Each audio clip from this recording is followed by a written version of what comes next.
You're watching Poindexter Lounge. You already know. You're watching Poindexter Lounge for the unity. Nicotina's mom! Oh yeah! Nicotina's mom! Poindexter, you're getting all excited.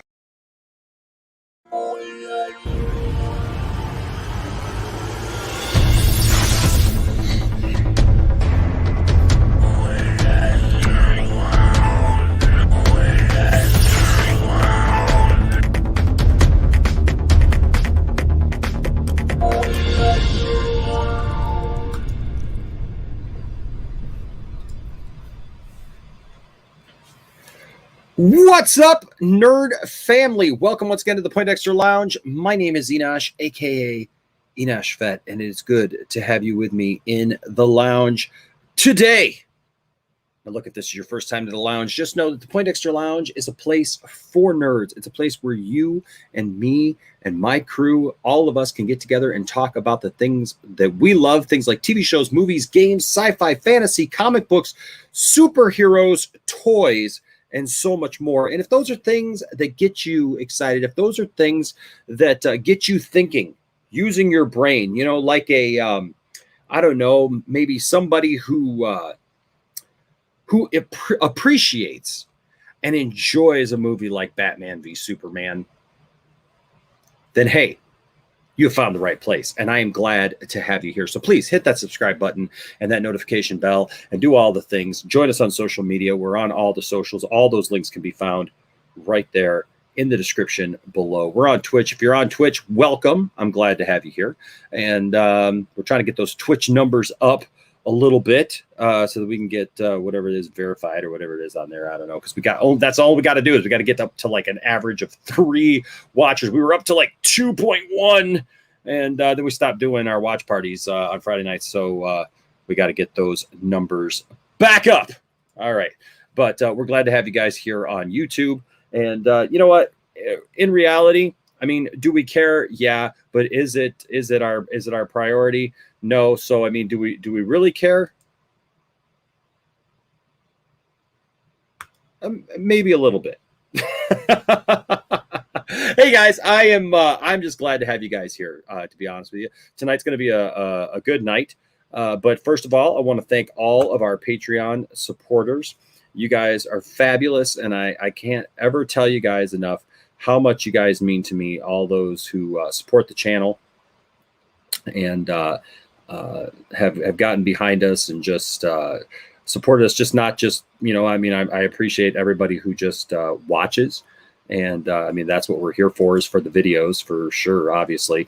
But everyone who is a part of the Poindexter Lounge by either doing this and becoming a Patreon supporter, or all of our members. Look at these wonderful members here. You're members of the Poindexter Lounge. You get all the cool little emoticons and everything.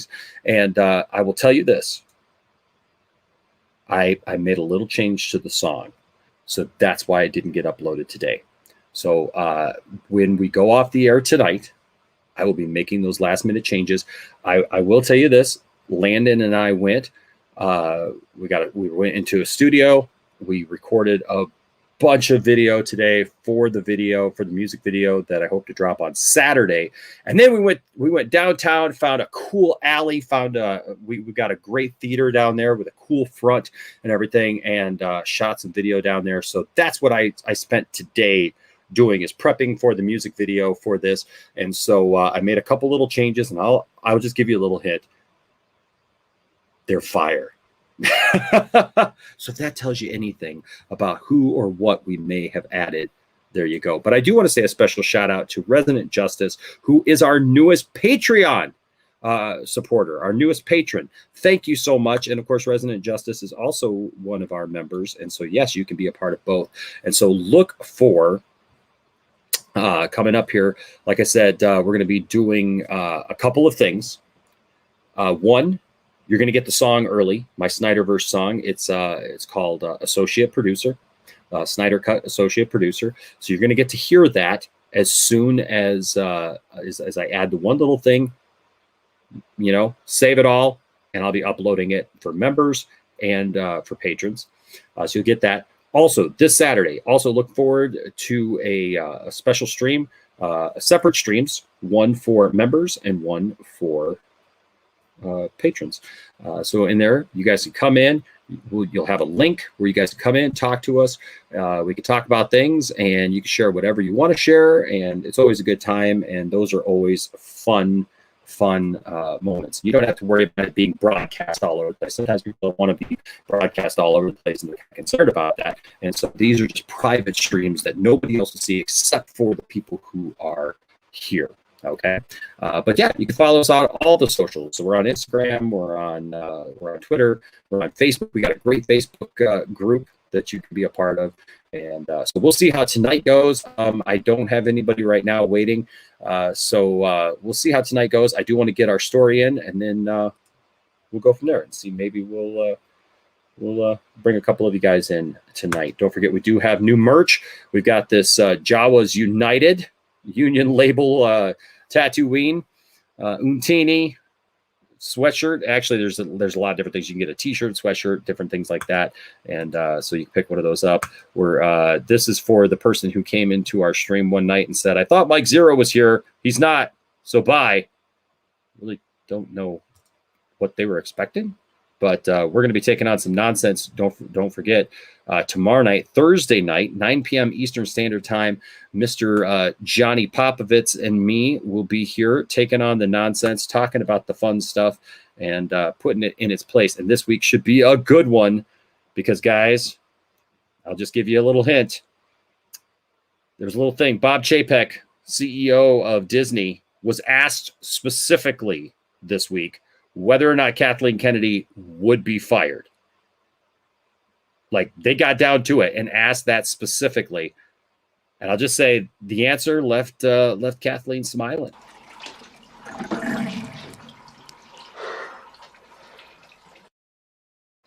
Oh, yeah. So she ain't going nowhere anytime soon. So I know that's leaving a lot of people not too happy. But you know what? It's okay. It's all right. It's going to be funny. It's going to be funny to see. So join us here on Thursday for that. Now, tonight is an interesting topic because look, we've all seen and heard the stuff about Joss Whedon. And you know, first of all, I do want to say one thing before we jump into this, guys. I am not happy. You guys know that a couple months ago, about a month and a half ago, we were the target of some people, and our channel got a strike against it, and it was pretty stupid, and we couldn't stream for a week.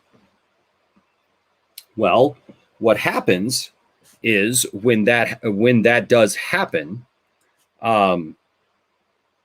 if you get 2 strikes, you get put down for, I think it's 3 months. And if you get a 3rd strike, your channel's just gone. Hasta la vista, baby. And that's not cool, especially when it's over something stupid. And you know that we've been covering this, the Snyder Verse for a while now, and we've talked about it. And I'll tell you what, some people think it's a bunch of conspiracy theories. They don't think that it's real. I did that, by the way. I turned that video off for a second. I can do that. I needed to do something real quick. When I need to do something like get a cup, you don't need to see that. Nice warm beverage. I hope you're enjoying one as well, or the beverage of your choice. But here's the thing. I'm really not happy about this because as Resident Justice says here, as RJ says, Jarbo got taken down. And it's not cool. It's just not cool. And so I want you all to know that, I know Matt's got a couple other channels. I don't know how this affects his other channels, to be quite honest with you. So I'm not sure if this will affect that, but I hope it doesn't. But if it does, look, he's going to have a place here. All right. And you guys know that. You already know that Matt Jarbo has a place here. And I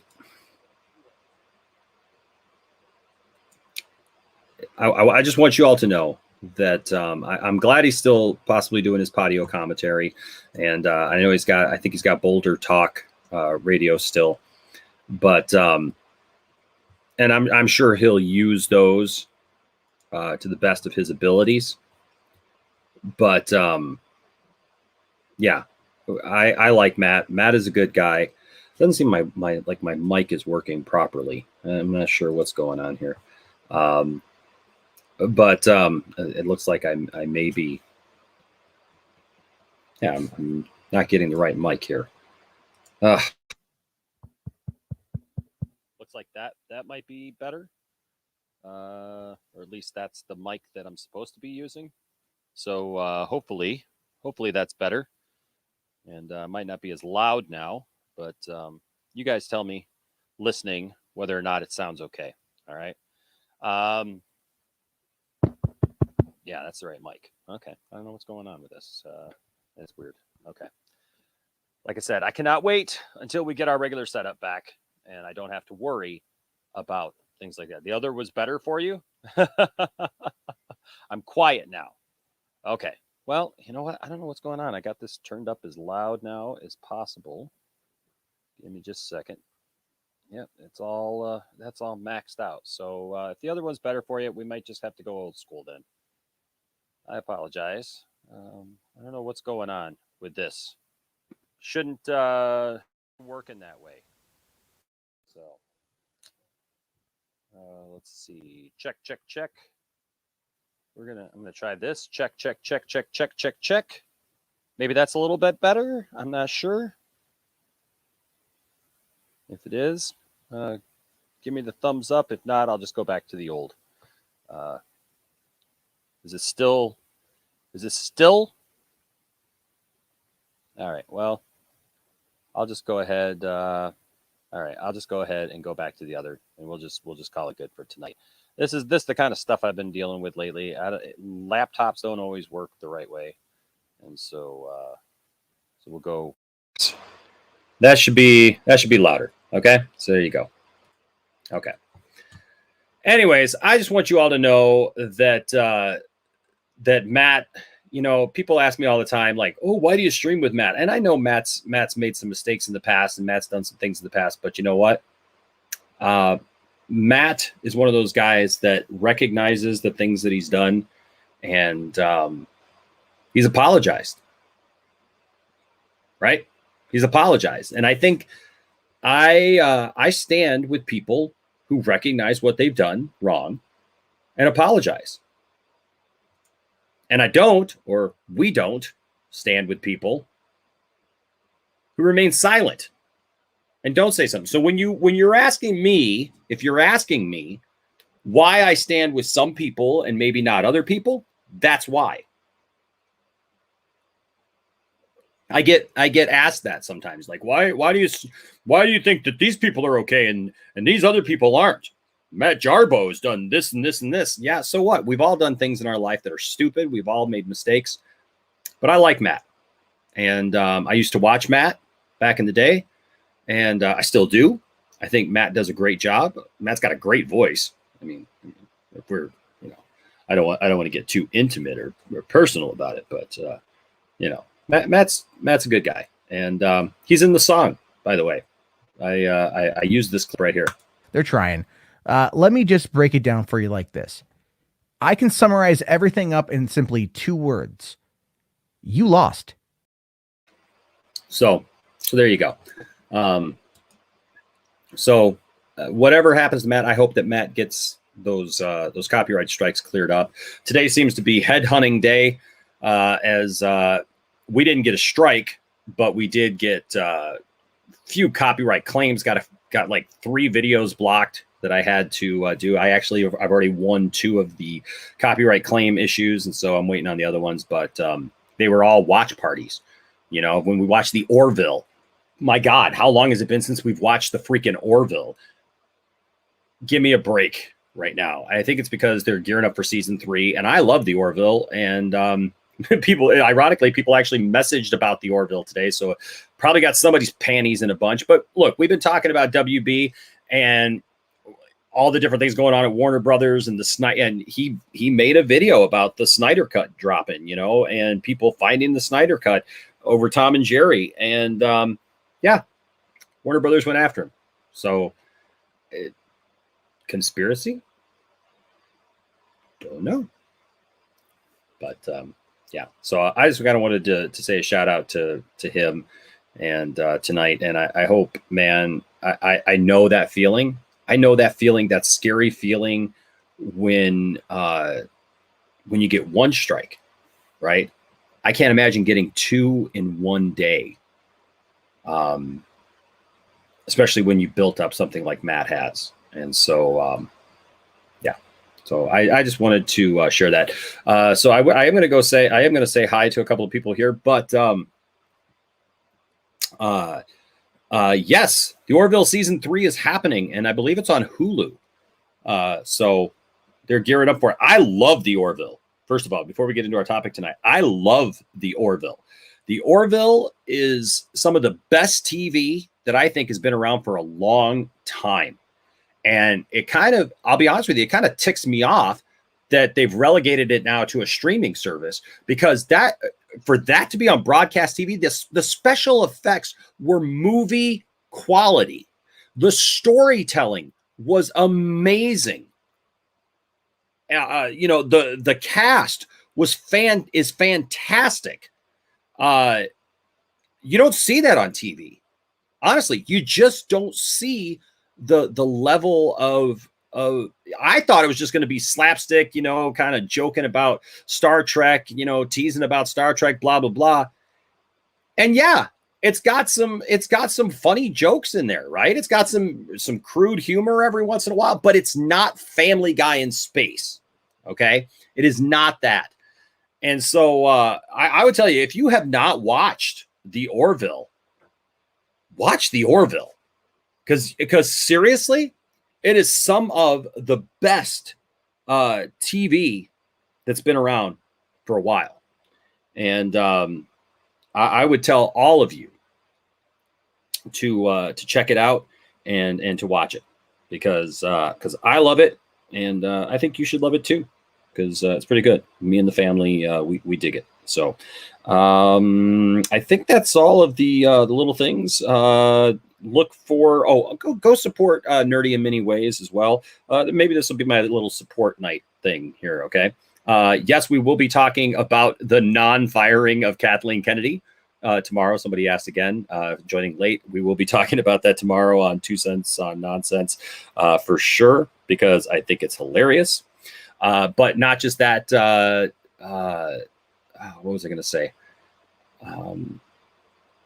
This is going to, guys, we're 1 week away from the Snyder Cut.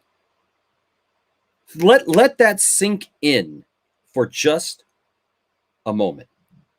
We are 1 week away from the Snyder Cut. What they told us didn't exist.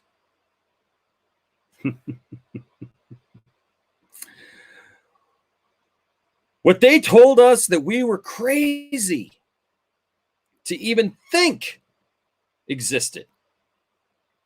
We're 1 week away.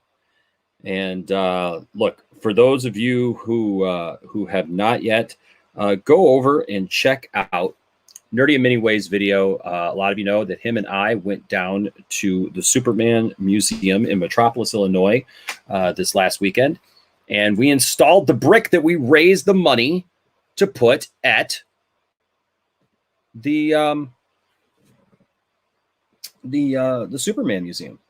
And so that's exciting. That's just that's really exciting for me. And so Oh man, what is going on? Why isn't there power now to my laptop? I don't want it to die. So let's make sure. He's having all kinds of little issues here tonight. Oh, what's going on? Oh, it's not plugged in. That would help. Professionals. Professional show here. Professional show. There we go. We're plugged in now. Professional show. Anyways, go check out Nerdy Him Anyways. He's got a 52-minute video, I think it is. And you can see us walk through. We got a guided tour through the museum. It was absolutely fantastic. If you've never been to the Superman Museum, you gotta go. It's a must for anyone, I think, that's a Superman fan, a DC fan, whatever. It's definitely a place that you need to be, for sure. Okay, so that being said, yeah, well, you know what? Just I love the guys that I stream with. I love the ladies that I stream with. We have some ladies that we stream with as well, and there's a lot of wonderful people in this movement, and support people. Okay, so some people are telling me that I need to check Grace Randolph's tweet. Okay, well, hey, let's do it. We're here. It's just me. It's just you, and we're excited about stuff. So you know what? It's all right. Let's check out Grace Randolph. Let's see what you guys are talking about here.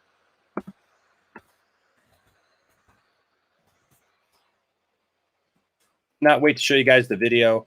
Shot some really great stuff today, and for you guys to all hear the song. I really, really hope that you enjoy it. Let's see. What am I? Oh. Okay. Well, hey, let's talk about this then. This is a great thing to talk about. So let's talk about this. Thank you guys for making me aware. I definitely appreciate you guys for doing that.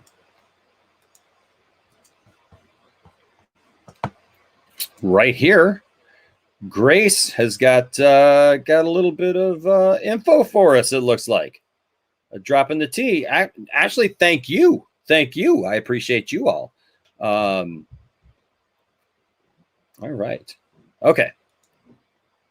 Yeah. Look, Kenneth, I'm right there with you, man. I never thought that we would get this. Never thought that we would see this, and here we are. Yeah, see Brian Master None. Hey man, I don't know if you saw. I think I sent you a link. If you did not get it, please, if you can, man, I'd love to have you in here for sure. Just seeing some wonderful people already in here, and but we're gonna go ahead and take a look at this tweet from Grace Randolph. Let's take a look at what she's got to say here. She goes, "I had a wonderful evening watching a certain movie. I wonder what movie that could be. She's probably trying to watch Tom and Jerry." I'm sure she was watching Tom and Jerry, and Tom and Jerry is a very nice film. I watched it with my family, and I actually liked it. No. Here we go. She goes, also, I'm hearing exciting things from multiple sources that Justice League 2 and 3 might now be possible. Some suits want Zack Snyder to direct Wonder Woman 3, which I think is an excellent idea. The hype, the real. I wonder if she meant the hype is real. Fire. Don't let up now. Folks, what have I been saying? What have I been saying this whole time? This whole time I've been saying this. The 18th is the beginning. The beginning. We cannot back down now. If you think that we have worked 4 years, some of us longer, as DC fans, fighting for decent DC content and to be taken seriously, if you think that we have persevered, gone through the ridicule, been through the fire, been through the flame, been through the flood, been through the things that we have been through, And then we are just going to say, oh, hey, we're done. I watched that Justice League movie. Did you watch that? That was pretty good. Let's yeah, we're done. We're good. We can go do something else now. Let's focus on something else now, right? Let's maybe look at another movie or something, right? I'm sure DC's got something else for us. I'm sure they got something else for us. Heck no. Heck no. Like I said, with the song, there's an F-bomb in the song that I'm going to put out 2 versions of the song because I got Zach in there dropping an F-bomb. But look, you guys know me. I don't swear. I try not to because who I am and what I'm about. But there are times where I understand a good expletive. Oh yes. I definitely understand a good expletive sometimes. That's what those words are there for.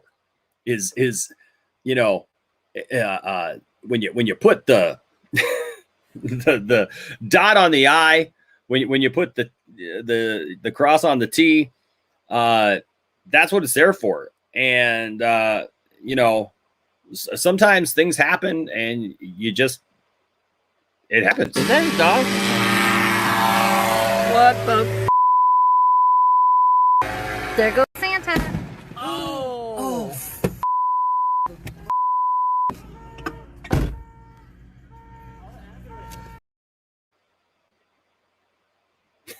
It's one of my favorite drops. So I get it. And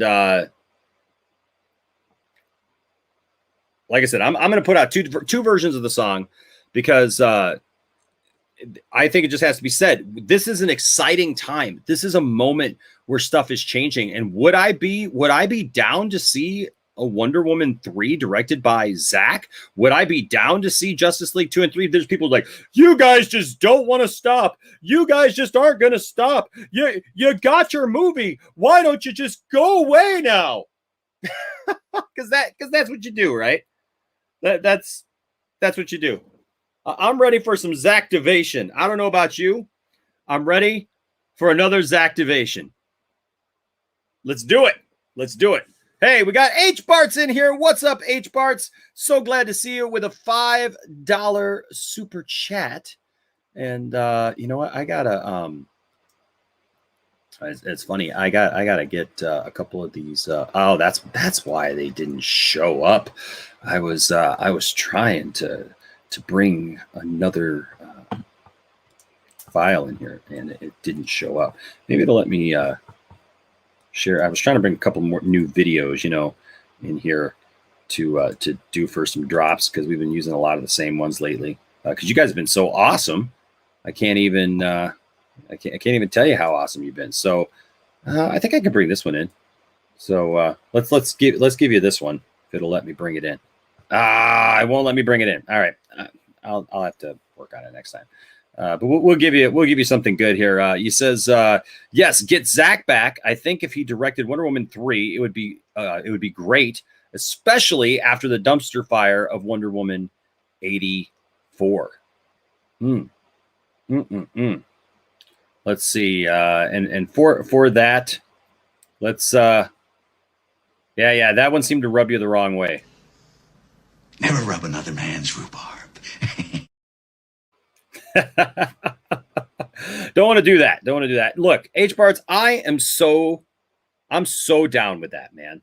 I am so down with this idea of him directing one. Look, could we maybe see just a little hint of what he was doing with that Crimean War situation? I mean, look, Wonder Woman 84. I'll say this. I didn't hate it like a lot of other people hated it. Me and Jarbo had a video that we did. We went back and some of that was satirical, given the fact that like I was defending things about Wonder Woman 84 that hard to defend, let's be honest. But still, that being said, even though I don't think it was horrible, I can be honest, it left a lot to be desired. We all know that. We all know that it left a lot to be desired. We all saw the movie, and it was, it was that, that nicey nice thing, that it was too nice for its own good. Let's be honest.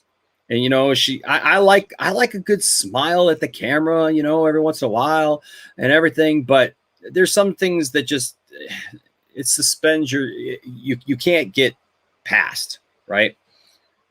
So I would like to see a return for her, maybe post Justice League,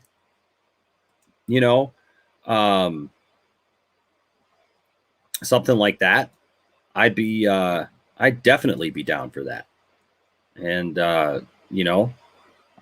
and let's get Zack's original vision back. Yes, he handed it over to Patty, and I've enjoyed Patty. I enjoyed Wonder Woman 1, but let's be honest, Zack, as much as the haters don't want to acknowledge it, Zack had input into that film. He had a lot of input into that film. So it is what it is. Deal with it, right?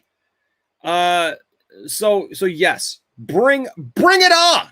Bring it on, baby. Let's get a Zacktivation going on, and let's bring in Zack Snyder back. Let's get him back for Justice League 2 and 3. That's my primary goal right there. I want to see this play out.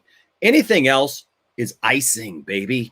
It's icing on the cake. It's just a little bit extra. And I'll take that too. Yes, Anthony, it needs to happen. I want it to happen. It needs to be ours, especially after I saw that Dark Side trailer. Oh. And did you see the Steppenwolf trailer today? Or yesterday? When was it? I don't know. I haven't slept much. The Steppenwolf trailer. Come on, folks.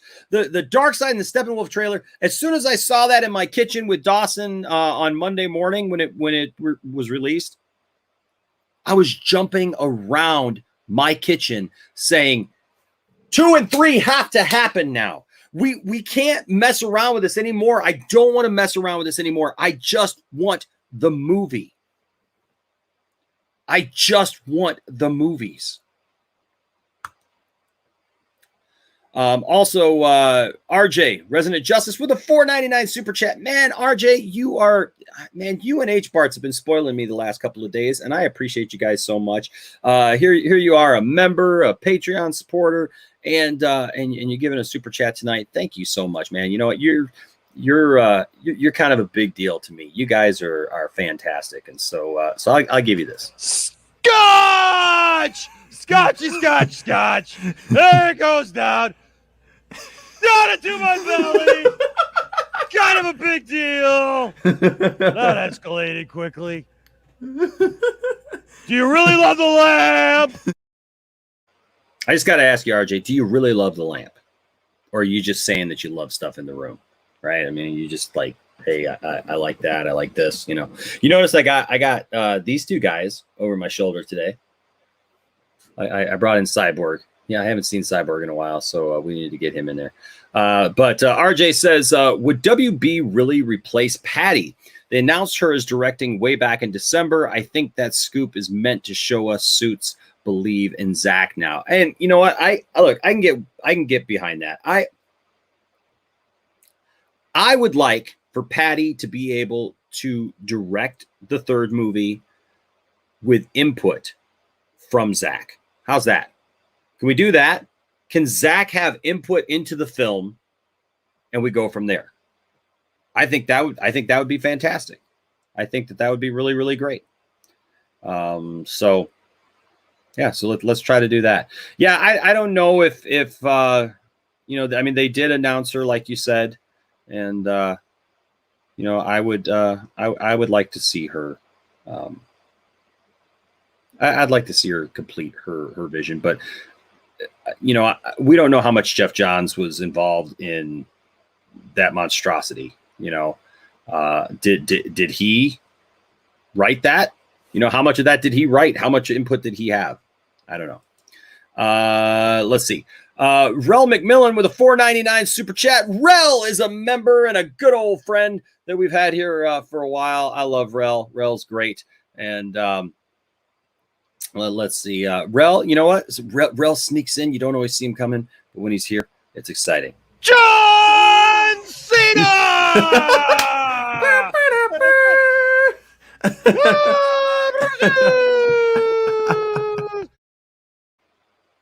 Absolutely.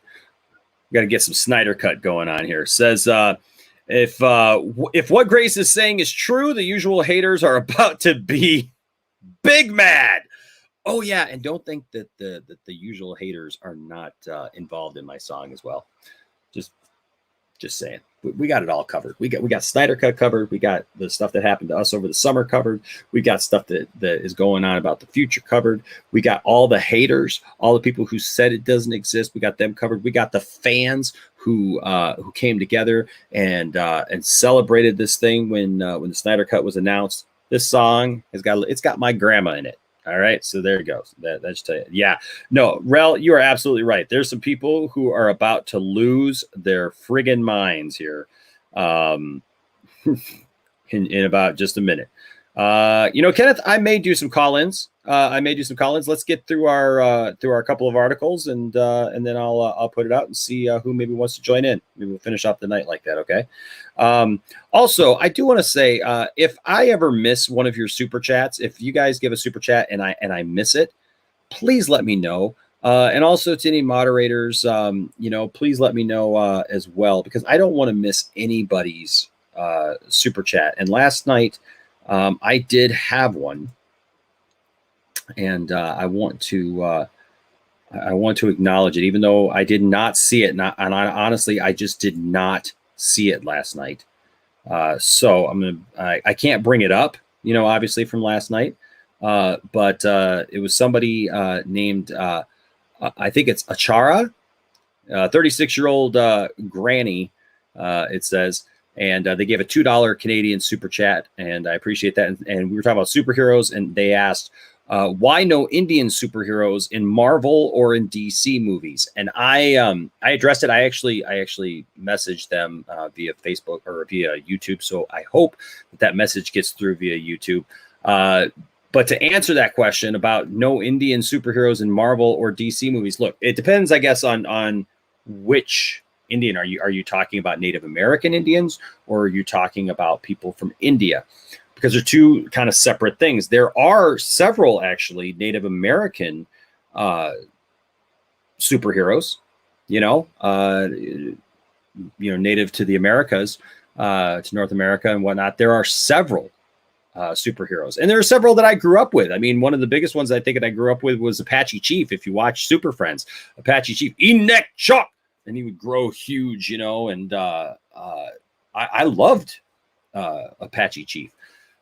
We live in a world, though, that has changed. It's more sensitive now, and so some of those characters were relegated to stereotypes, and I think that's why they've kind of gotten pushed down and quietly. I don't know if retired, but you just don't see or hear from a lot of those characters because they were. Racial stereotypes. I think one of the drawbacks to that is now we don't see them at all. And so I think in the push to be politically correct, we may have done a disservice to representation. And I don't know what the answer is, to balance that out. And I don't know if people, would feel, I don't know how people feel about somebody like Apache Chief, who looks like an old school Native American. But I mean, it is, that culture. So I have friends who are Native American who they don't seem to have some of these drawbacks that a lot of people have. And I don't know. Like I said, it's not for me to make that decision because I'm a white guy, right? I'm just a white guy. I like the characters. And I'd love to see more Native American. I'd love to see, when I look at characters, I don't necessarily look at race. I just look at, are they a good character? Now, I will say, if you're talking about superheroes from India. India has a ton of superheroes and a ton of superhero movies, Tollywood movies, which I got corrected because it's not all Bollywood. There are Bollywood movies, but Tollywood apparently is like the big thing. And so look, we've watched trailers and stuff for some of those. We don't understand the language, but some of those look really, really great. But as I was explaining to Ashara last night in my message, one of the drawbacks to that is none of those characters are owned by either Marvel or DC. So you're not going to see those in Marvel and DC. It's up to the writers to write new characters or bring those old characters that have been there, into the 21st century, and give us these characters that can be representative of those cultures without maybe being such blatant stereotypes. So that is my feeling on that. H Bartz with another $5 super chat says, my dream film is a Trinity film with Affleck, Cavill, and Godot. Oh man. Oh, you are singing my song, H Bartz. That is how just the moment that we get, and I know people make fun of the thing, where Superman says to Batman, is she with you? Oh no, I thought she was with you. Yeah, it's kind of a quip, but you got to remember at that point, they don't know who she is. They don't know where she's from. And she just literally saved their butts by coming in. She saved Batman flat out. They're all walking for the first time together. And Superman's like, whoa, hey, is she with you? No, I thought she was with you. It's a great moment. It's a powerful moment. I don't understand why people get all bent out of shape about that. But hey, you're singing my song, H Bartz. I'm right there with you, man. We'd have to go and like sit there and have a tub of popcorn and just watch that movie over and over again. Just stay for the next showing, man. Just go watch one and just stay for the next showing because that would be fantastic. So you're singing my song. So this is for you. I love this song. What a time to be alive.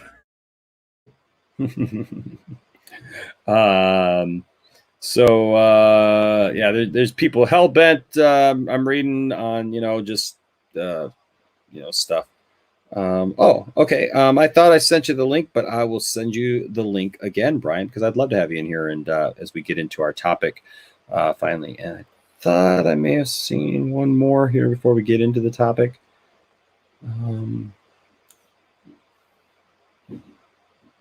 But I don't think I did. So, okay.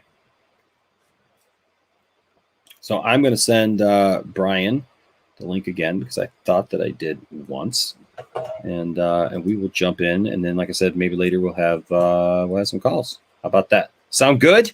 Sound good? Sound like a plan? I like it. We got a plan, Stan.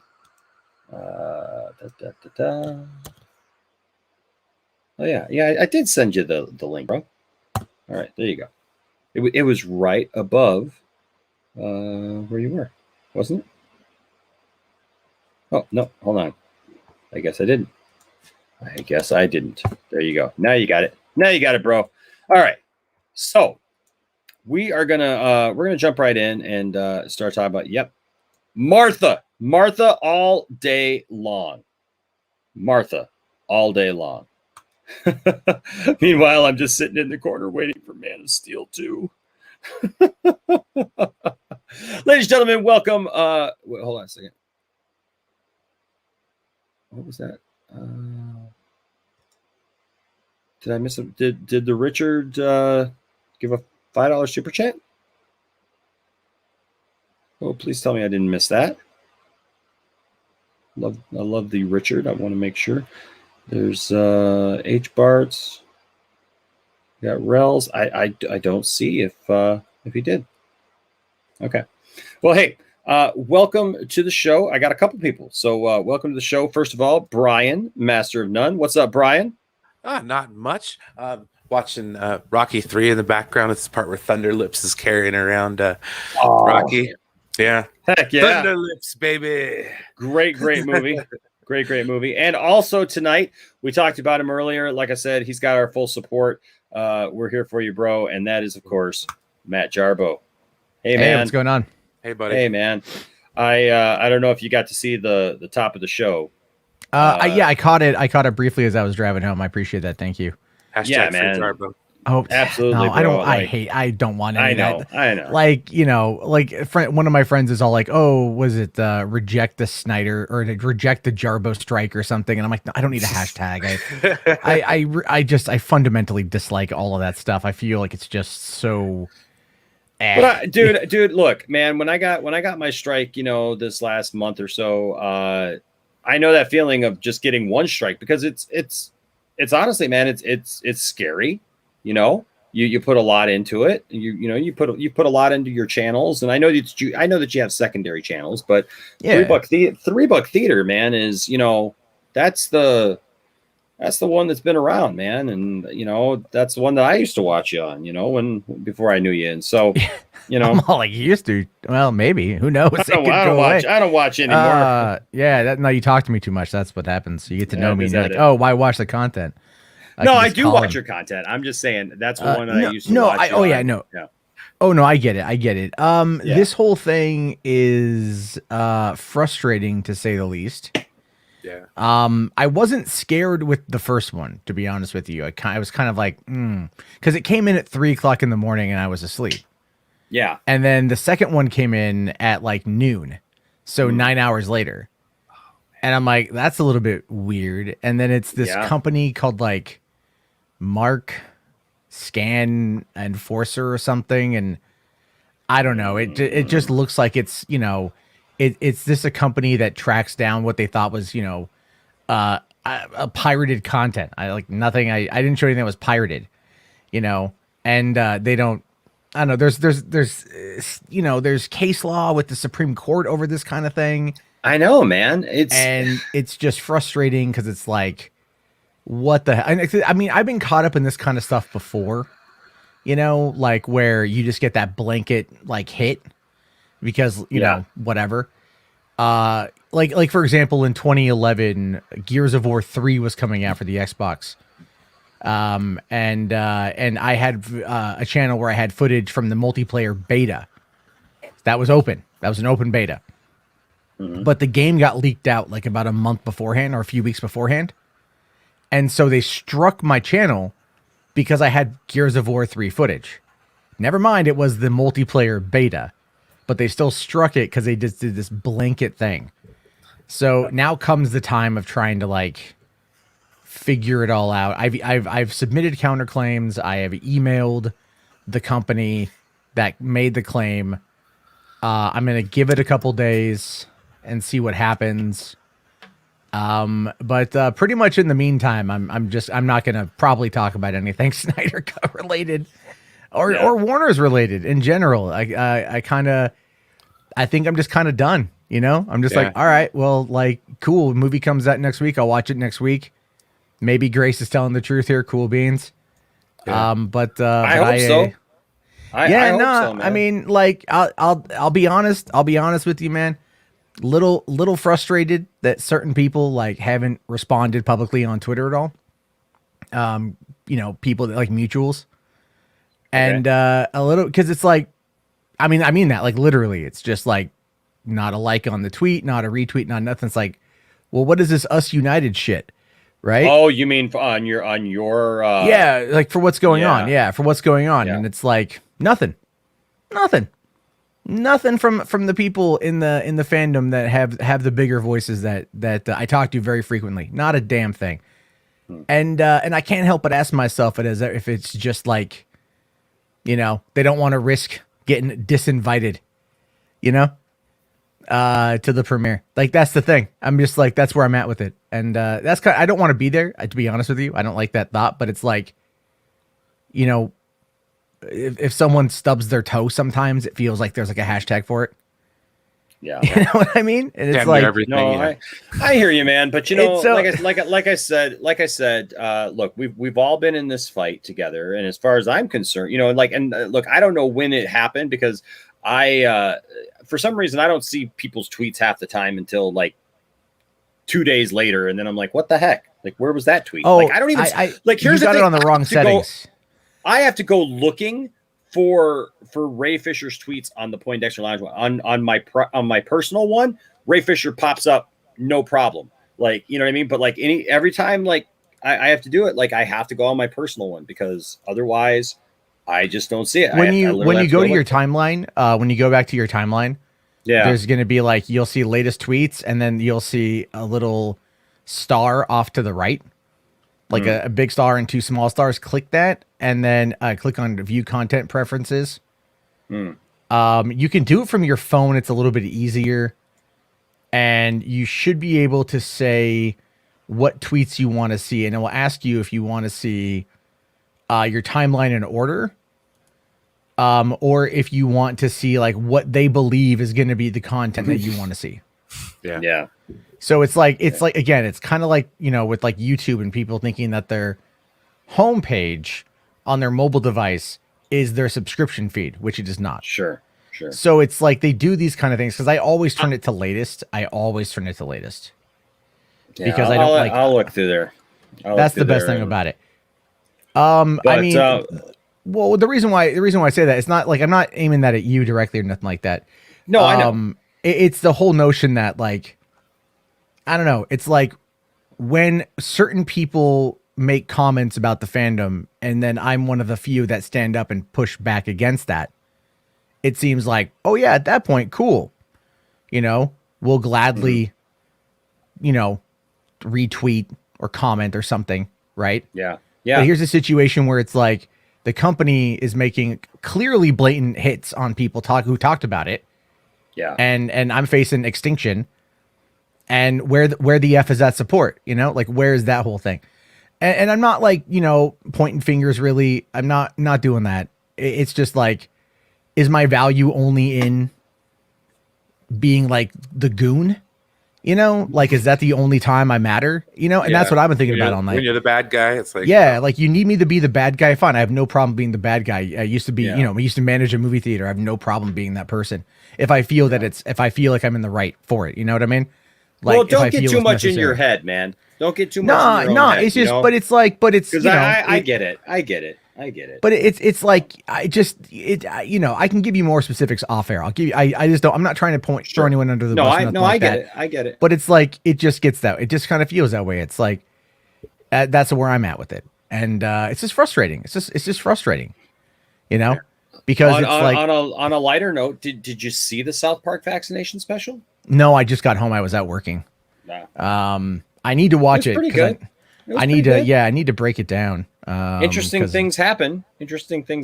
I saw a GIF that Garrison came back. So that's what I saw. That's because South Park, the account, had posted it.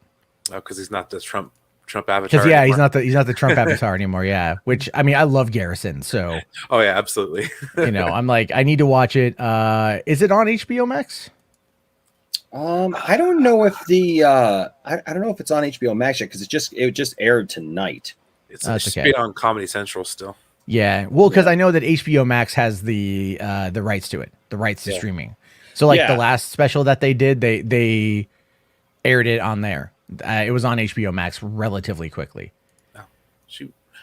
So I don't know. I love that they call it. Okay, I'm looking at the title now.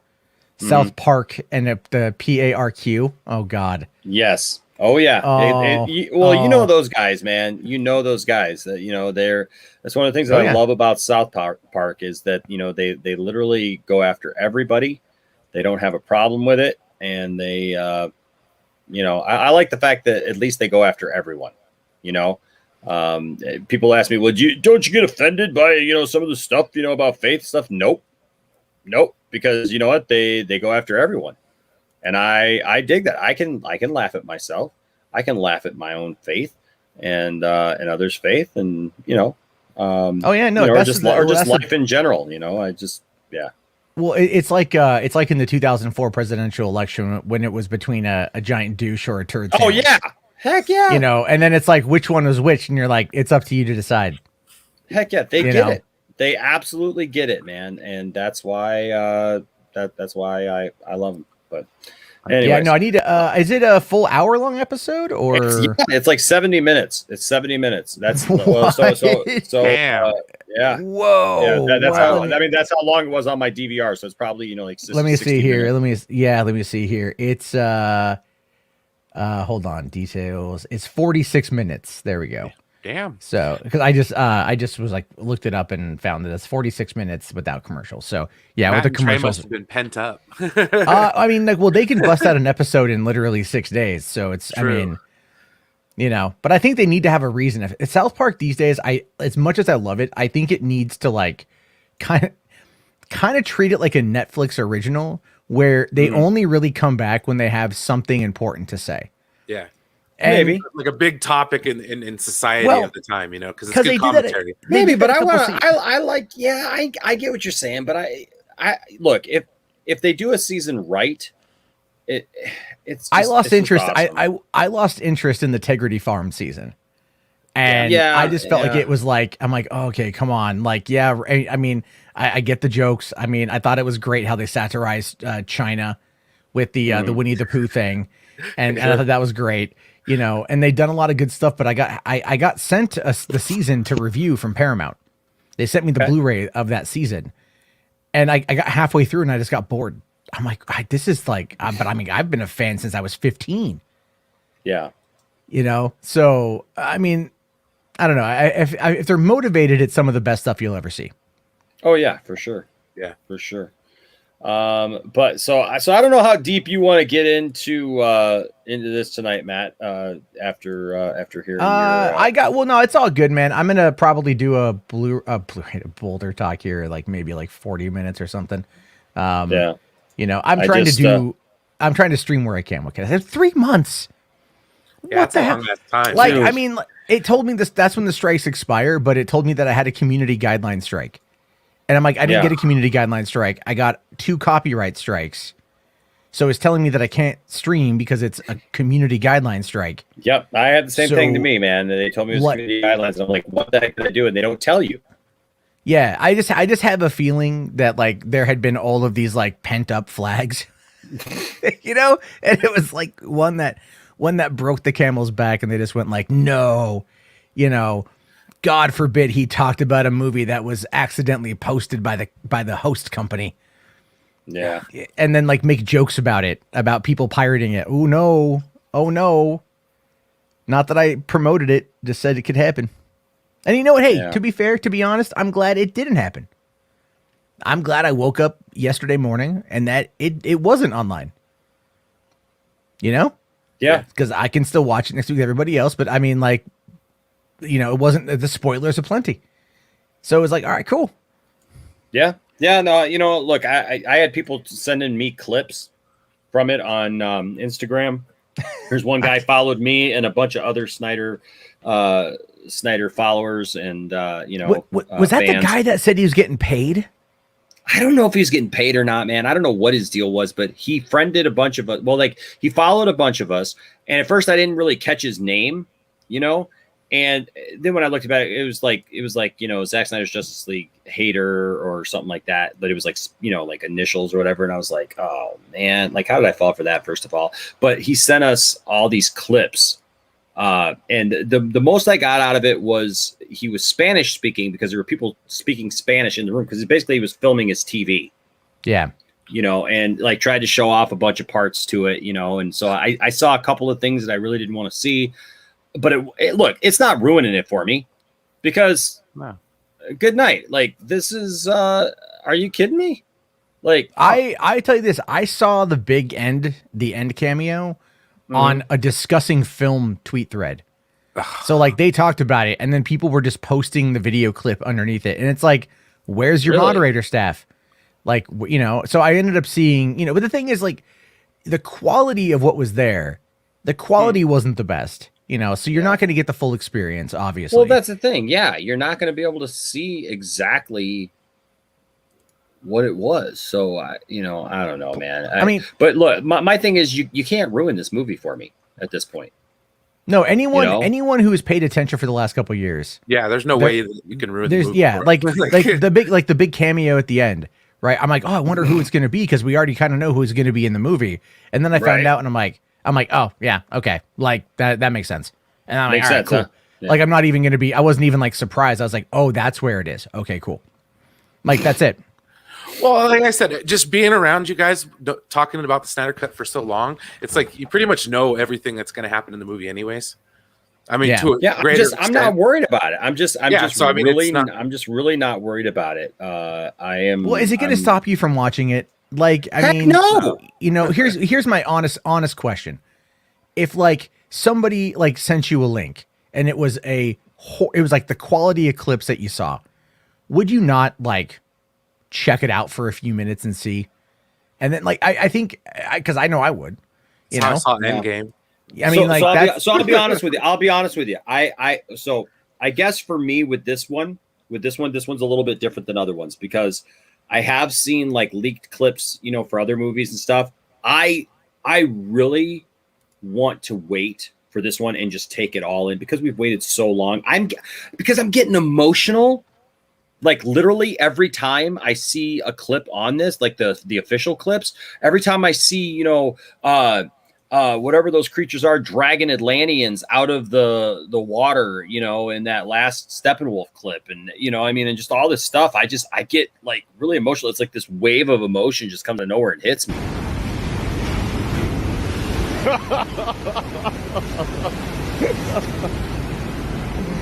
Oh, brother. Not unlike that poor bastard there. No, I get it, man. I get it. Cause like, I mean, I've seen like clips from other movies and I've seen, I'll tell you this though, Rise of Skywalker, the Exegol leaks that came out showing like the throne room and like that kind of stuff. That got me a little bit bummed out because I really wanted to go in blind. And that was because I flew to Los Angeles to go see this movie early, you know? So I really wanted to like that big experience with it. And that kind of took me out of it a little bit. Didn't like hurt my experience the first time I saw it. By the third time I saw Rise of Skywalker, I was feeling a little bit different. But, you know, with this movie specifically, it's like I kind of recall watching the BVS Ultimate Edition for the first time, you know, and going like, okay, I already know what is there predominantly. So it's like I'm not going to be surprised by what I'm, you know, like 90%. Was it like 30 extra minutes? So that was 20% more, right? So it's like I'm not gonna be surprised. But then when I saw the new stuff, I was like, oh, that's cool. I kind of view this the same way. I'm like, I already know that this stuff exists. Like the nightmare scene, someone sent me the clip and I watched like 3 seconds and then I turned it off. Because I'm like, this is a scene I don't want to screw up. But the one at the end didn't bother me. It was really weird. Either way, I mean, you know, either way, when I get the chance to watch it, whenever that happens next week, I will definitely be, you know, turning off my phone, sitting there and like, all right, you know, doing all the that great stuff, the great silence that will be, and then we'll all be flooded with reaction videos, live streams, you know, everybody's, you know, reasoning behind it, people hating it, people loving it, people wanting to fix it, write fan fiction about how they're going to fix it, all that good stuff. But Ryan Hartwell, Saturday's going to be a fun day. Oh yeah, Ryan Hartwell here with a $5 super chat says, Matt, are you still going to talk about Man of Steel on PC? Yeah, so I had planned the rest of the month to be about the Snyder Verse. I was going to do Man of Steel Friday, BVS next week, and then Justice League the following Friday, just so I could get like the post data, you know, and then have time to like completely like freak out over the script. Because I know if I get anything wrong, people are going to come for me, you know, like come for me in the night. Like, no, this is not what happened. Did you not read Sean's book? Something like that. Sure. No, I'm still gonna do it, man. Because the thing is, like, as frustrated as I am with Warner Brothers, this is still Zack's baby. You know what I mean? And like, I still want to help support that because I've done it for this long. Am I a little soured on it? Yeah. I was contemplating not doing it. Because I'm like, I kind of don't want to, like, you know, I'm just kind of want to get away from it for a few days then. But I also at the same time, I'm like, I still want to talk about these movies. I still want to go through the process because I like it. And I don't want to let this interrupt my enjoyment of what's going to come. Because my anger, if frustration is not with Zack or what he puts out, it's just the YouTube system and these companies that work at the behest of these studios that come in like these, you know, these mercenaries. Sure. And they kneecap people. And then you're kind of stuck dealing with this, you know, I mean, someone told me today that this is really just like a clickbait farm from, you know, click farm from India is where these guys are located. You know, I have no idea. Oh, you mean the people who the people, you? people who got people who, you know, Yeah. who hit me. And it's like, I'm like, all right, like we'll wait and see if they email me back. There's been nothing yet. But if they're from India, then they're just probably going to get to work by the time I go, you know, by the time I go to bed. So, well, you know, I got to ask you, Matt, you know, maybe if you don't talk about Man of Steel on PC, can you talk about Man of Steel on ICE? What's ICE?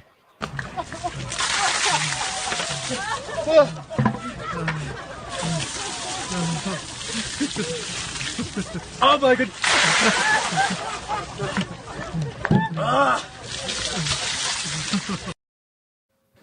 Wait, is that him doing the ice bucket challenge? Bucket challenge, yes. Good old ice bucket challenge. Oh that's man, I never saw that before. That's great. Oh yeah, That's hysterical.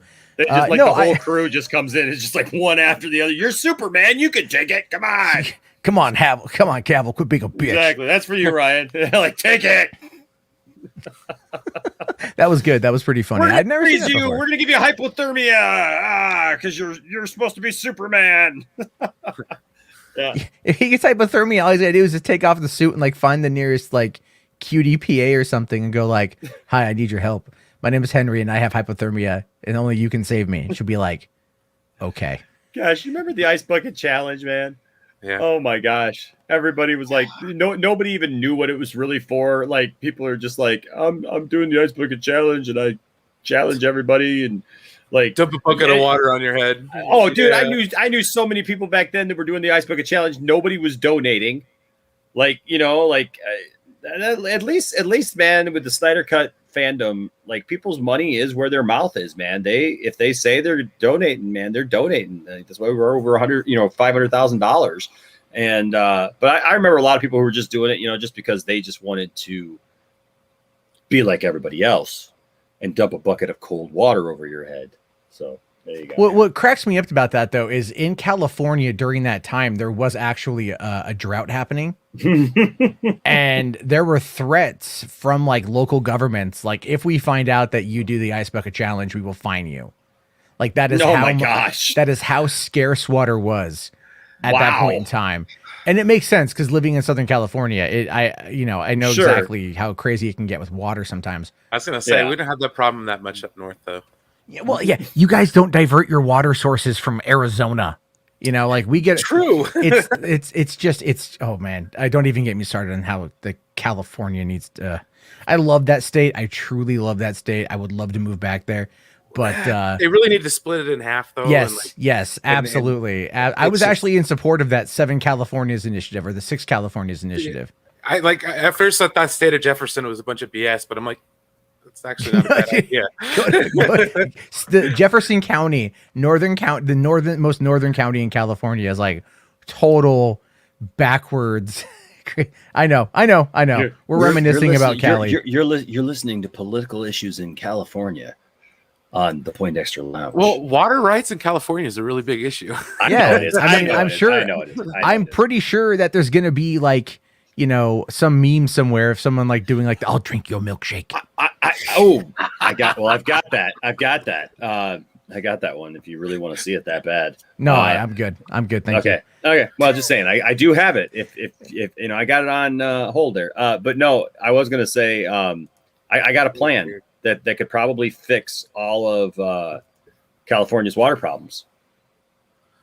So what we do is we take a missile strategically located, detonated right at the San Andreas Fault, therefore plunging half of California into the ocean and leaving places like, you know, Otisburg and, you know, Otisburg. Tessmacher Peaks and Lexville.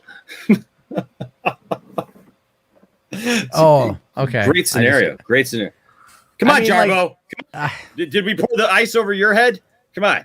No, it was like I thought you were. I was because I was trying to think of those cities like you know, because I thought like I'm like, hold on, those actual cities. It took me a second to catch up to that one. So, because you're talking about Jarbo. California geography, so I'm literally thinking about California geography, like real things, Then unlike dog. Lex Luthor. What the? There goes Santa. Oh. You just got to play that uncensored clip.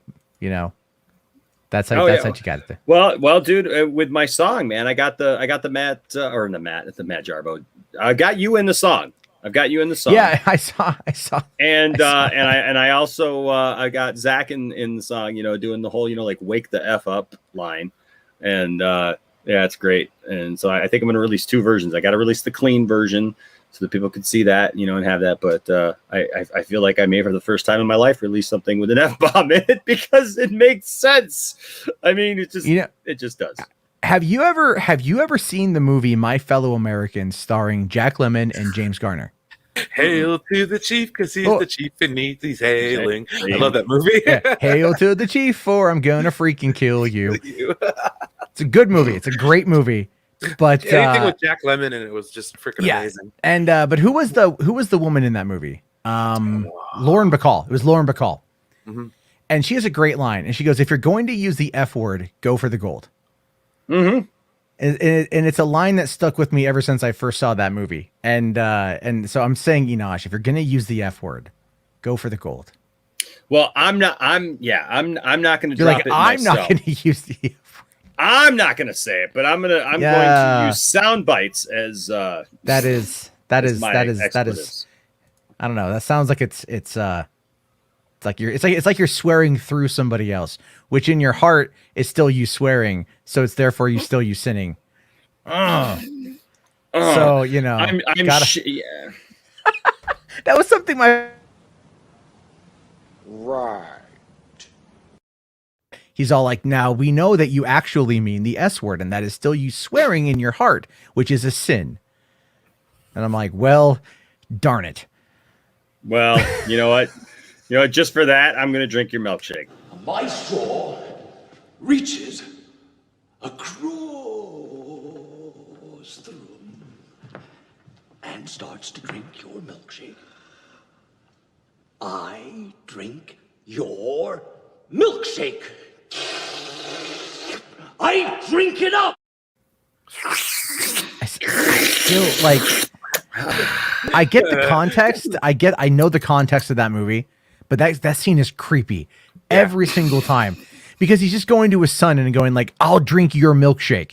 And you're like, yeah, I've seen this kind of video play out before on the adult websites. This is clearly not that. And we wonder why. We wonder why. Wonder why that I got 2 copyright, not community I know. guidelines. True. I guess we can't go there. No. Yeah. H Barts 100 with another $5 super chat. Thank you, buddy. Appreciate you, man. Says, since Matt is here, what is his dream MCU movie? And I would have to say, what is your dream MCU movie besides seeing Henry Cavill, battle the cold over and over again?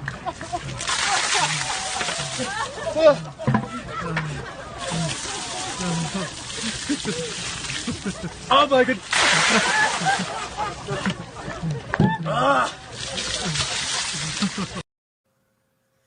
You can hear it in his voice. He's like, oh, no. Okay. Oh, oh, okay. All right. Well, what would you like to see from the DCU, Matt? You talk a lot about the Snyder Cut. You talk a lot about movies in general. But as far as superhero stuff, what would you like to see? I would love to see, honestly, probably like Affleck's Batman is the one I probably want to see the most because I think a lot of people resonate with Batman a lot. Like he's my favorite DC hero. And what I want though is I want something that has a lot to do with like him battling the Rogues Gallery, which is kind of what I think we're going to get a bit of with the Batman is a lot, seeing the different baddies, even though they may not all be the main bad guy. But I'd love to see something along those lines. I'd love to maybe see an actual live action adaptation of The Dark Knight Returns. Because like that was one of the only animated movies I've ever watched that was 2.5 hours long and it gave me goosebumps the entire time. So, give me more of that and I'll be very happy. There you go. Sure. I would love to see. What about you, Brian? What would you like to see, man? I just kind of want to see the Snyderverse restored and in whatever shape or form it takes. A Justice League 2 or 3, a Man of Steel 2. I want to see a continuation of Henry Cavill playing Superman. I really like it. It'd be a shame to not have it anymore. Well, I'm totally down with that. That's kind of where I'm at too, man. I just want to see these characters continue. When I watch these characters, it just gets me excited. Watching BVS, again this last weekend, it did something to me. It stirred something in me that just made me go, man, this stuff's got to continue. When I'm looking at Darkseid for the first time, and I'm just like, man, come on. We got to have this. We can't just well, like, what did you think? What did you think of that Joe managing? I can never say his last name. Manganiello. Manganiello. Yeah. Manganiello. What did you think about what he was saying about the what would have happened to his movie? Did you cover that already? Did I miss that? No. What was that? Oh, because he gave an interview and he was talking about how what his Deathstroke movie was going to be like. Oh yeah. And I haven't read done that. anything on that yet. No. Oh, were you planning on it? Because I don't want to get ahead of it. No. That's fine. We can talk about it. No, because I haven't. Oh. I haven't dove deep into that yet. Because okay. So shooting music videos and stuff. Yeah, no, I get that. So the whole point though is like this is where Hamada is just not right for this job.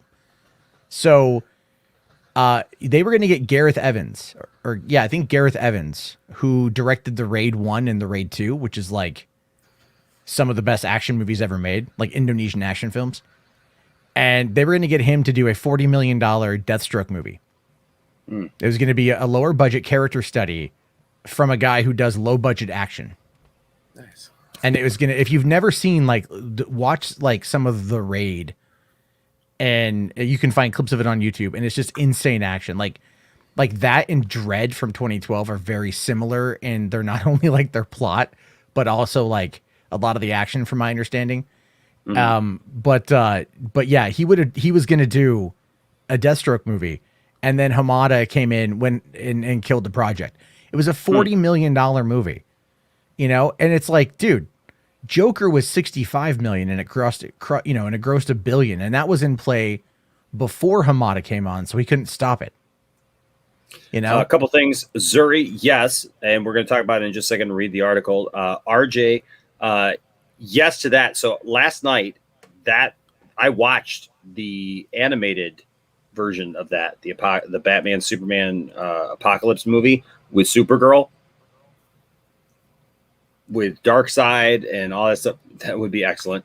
H Barts with another $5 super chat says, if I was the head of WB, I would scrap the Batman, keep Matt Reeves and Pattinson, and make it a prequel to Batfleck. Yeah.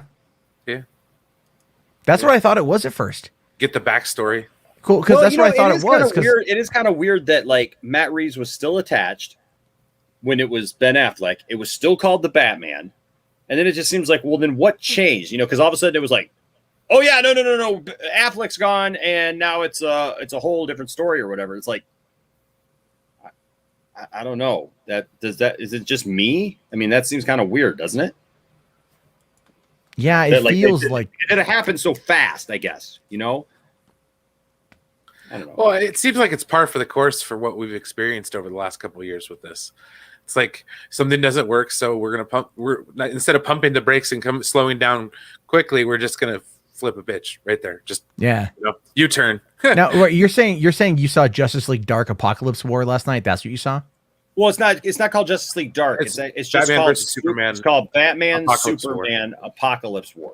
Or no, it's just called Apocalypse. It's not called Yeah, Apocalypse yeah. War. Oh, there's a Justice League Dark Apocalypse War that came out last year. But a few years ago, they did two of these Superman, Batman. It was based on comics, comic runs. And so they did one where it was Public Enemies, where Batman and Superman are on the run. And then they did this one that is Apocalypse, where basically Supergirl comes back, Kara shows back up, and Superman is convinced that it's really his cousin. Wonder Woman kidnaps her, wants to take her away back to Themyscira because they don't trust her, and Batman is in on that, and so they take her back. They take Kara back to Themyscira, where she's being trained and everything. Superman shows up. Superman gets really ticked off because he doesn't like the way that they're handling her and everything. She ends up getting boom tubed by Darkseid and kind of mind controlled on Apocalypse, and then they got to fight her and they got to bring her back and save her. And yeah, it's a great run, man. You should check it out. It's a really good run. Yeah, are those on HBO Max? Yeah. Yes, they are. Okay. Because I know in a couple days, like in a week, is when we get the Superman animated series on there. They are finally bringing that over right before this, so then you can watch like all of that stuff, that's on my to watch list. Yep. And I'm with all of you guys who would love to see this in live action. Bring it on, baby. Then they can yell at us and go, "Yeah, all you Russian bots, comrade." I thought if I recall, Mikey Sutton dropped a scoop a while back about Superman Red Son. Yeah, there was some kind of talk about it, and then just kind of died. Like there wasn't anything, like it didn't go anywhere. Yeah, well, because it was July 4th of last year because I covered it because he had given me the scoop. And yeah, he had said that like it's coming. I'm like, all right. I forget exactly what he said, but you know what the thing is, like, I think they're going to experiment a lot with Superman on HBO Max, to be honest with you. I just think that's going to be what they focus on, because it's like, theatrically they keep the vibe I get is that they are afraid that they're not going to be able to make any money with Superman theatrically with Snyder. I think that's what they're afraid of, to be honest with you. Yeah. But it's a dumb play. It's a dumb play. I think I do think that like the movies, like, okay, go and look at like the Marvel films. I know we always have the comparison and it's not always the best, but Iron Man only did like 300 million worldwide, right? The Hulk did less than that. And then it took the movies a couple, like I think the Avengers was the first Marvel movie to cross $1 billion. And so it took them 4 years to even get to the point where something crossed $1 billion. And then they kept building and building and building, and Ant-Man movies have never crossed $1 billion. That sits comfortably around the 500 to 650 million mark. And they about, but Captain Marvel did $1 billion. And so they put faith in their product, and the people came. They listened to oh my God, Field of Dreams. If you build it, they will come. But in this case, Warner's is like, you know what? I don't trust that pesky old ghost. Yeah, they're still trying to ease his pain. I think I found H. Bart's version of Batman and the official music video from that. If they get rid of the Batman and just make something else, goes like this. We got a Batman leg in the street. They dismembered the Dark Knight. So girl, let's do some crime tonight. Yeah. And that's not really Dawson. It's really not Dawson. It really kind of looks like Dawson.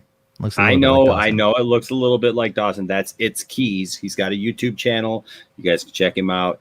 He's actually a good guy. I interviewed him here for the channel, and good guy for sure. Nice.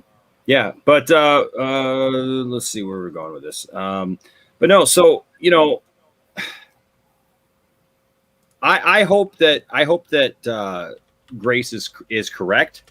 I know we've heard a lot of stuff lately about the idea of them going forward with the Snyder Verse on HBO Max, and that's where I want to be. That's what I want, man. And you guys know I'm a huge proponent of films, like being in the theater. You guys know that. But I will take the Snyder Verse on HBO Max if that's the way that I got to have it, because I just want it. I don't want to go backwards. I want it. I want to see it. But this was interesting. And Matt, I don't know. I mean, with all that you had going on today, did you catch this information? Oh, about this Deborah Snyder thing? Yeah. No, I heard people mention it like in some tweets, but I didn't get the chance to look into it. So this is the main topic that I had for tonight, because when I saw this, I was like, whoa, this was almost as good for me as, not quite just because of what it is, but this was kind of right there underneath Bob Chapek, CEO of Disney, coming out this week and saying that they weren't going to fire Kathleen Kennedy, because that's going to make, and it already has made, a bunch of people mad that are trying to spin that in every which way they can. Yeah, I've definitely seen that so far. Yeah. But so there was a couple articles, both came out today, and so one is this story that she reported Joss Whedon, and then also the story about how apparently we've kind of seen the stories on this, but that basically Christopher Nolan has been a huge support to the Snyders in trying to get the Snyder Cut released and done, and he has supported them fully. And you know what? I love that. That gives me a whole lot more respect even for Christopher. But yeah, so this was the story. It's from the Insider, and came out today. Justice League producer Deborah Snyder says she reported an incident involving Joss Whedon back in 2017. And before I get into that, I just heard somebody pop in here, and I think it is. Yes, it is. It's our good friend, ladies and gentlemen, Mr. Deborah Snyder. I can hear you. I can hear myself. So you're back into. You got to mute the stream. Yeah, Tony, you got to figure something out, because I can hear myself in your thing. No problem. Just give me a heads up when you got that set, and I'll unmute you. All right. So yeah. So apparently Deborah took to this back in 2017. And it is so. Actor Ray Fisher was the first to speak out last year about filmmaker Joss Whedon's alleged inappropriate behavior on the set of Justice League. Now, producer Deborah Snyder, who stepped away from the 2017 film, told Insider she was also made aware of an incident involving Whedon. Snyder, along with her husband and longtime producer partner, director Zack Snyder, left Justice League due to the suicide death of Zack's adopted daughter, Autumn. Before the movie opened in theaters, the producer said she was informed of an incident involving Whedon, who had taken over following Zack's exit. And then, there's Joss Whedon looking like he's got a poop. There was one incident I was aware of that I had reported back to the studio right before the movie came out, she said. I went to the higher-ups that someone came to me about Joss. I think it was resolved in a way that the person was happy with, Snyder continued. That's all I can really say. Warner Media confirmed Snyder's report to Insider, but had no further comment. So Warner Media confirmed that Deborah Snyder came forward and reported him. And, of course, reps for Whedon declined to comment. And then it just talks about... Ray Fisher and the remedial action and, and everything that's been brought up. But man, and then of course, Carpenter and the Buffy and Angel people coming forward and everything. Man, it just seems like every day something happens with Whedon, and he just does not have any friends right now. But Deborah Snyder coming forward and saying, yep, I was made aware of something and I reported it myself. What do you guys think of this?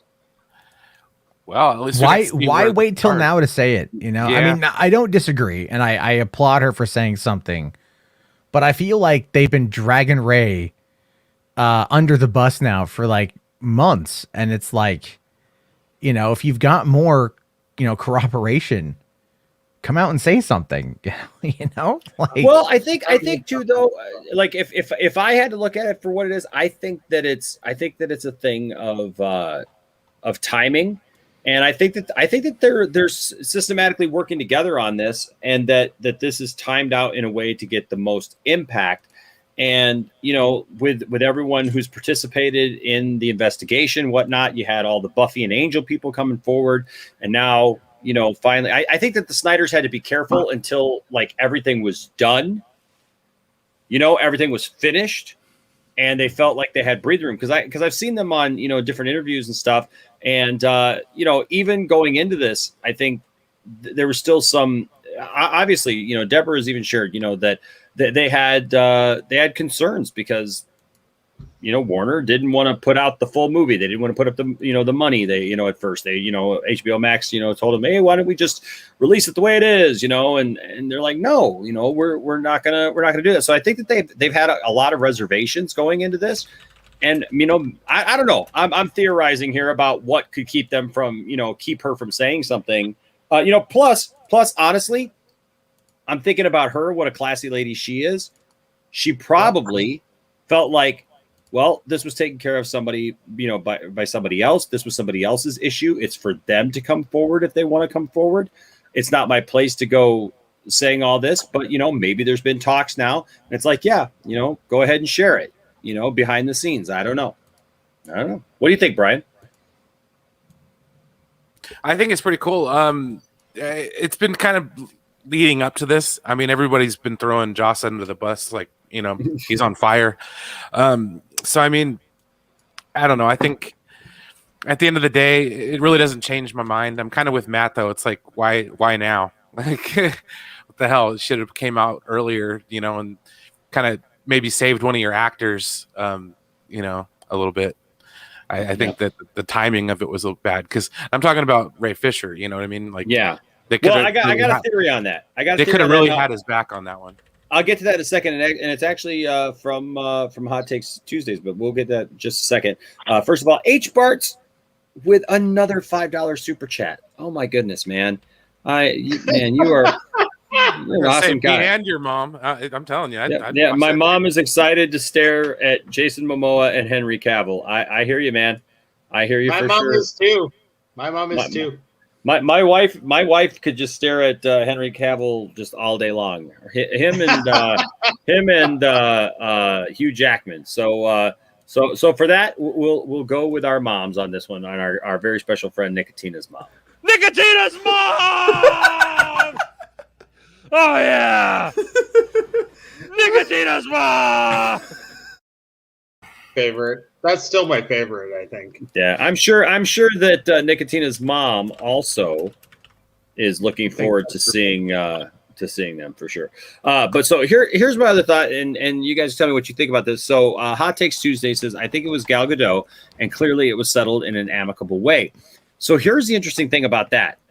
I agreed that I'm pretty sure that it was Gal Gadot as well. The difference here is the rumors that have flown around for the last few years was that she was put in a position she didn't want to be in. She was asked to do some things that she didn't want. A scene, specifically the scene where the Flash falls into her cleavage. She didn't feel comfortable doing that. Ezra didn't feel comfortable doing that. She raised a protest, and so far the information that's come out has said that they pulled her aside. Jeff Johns, Joss Whedon pulled her aside and said, and basically tried to threaten her career, threaten her franchise in Wonder Woman.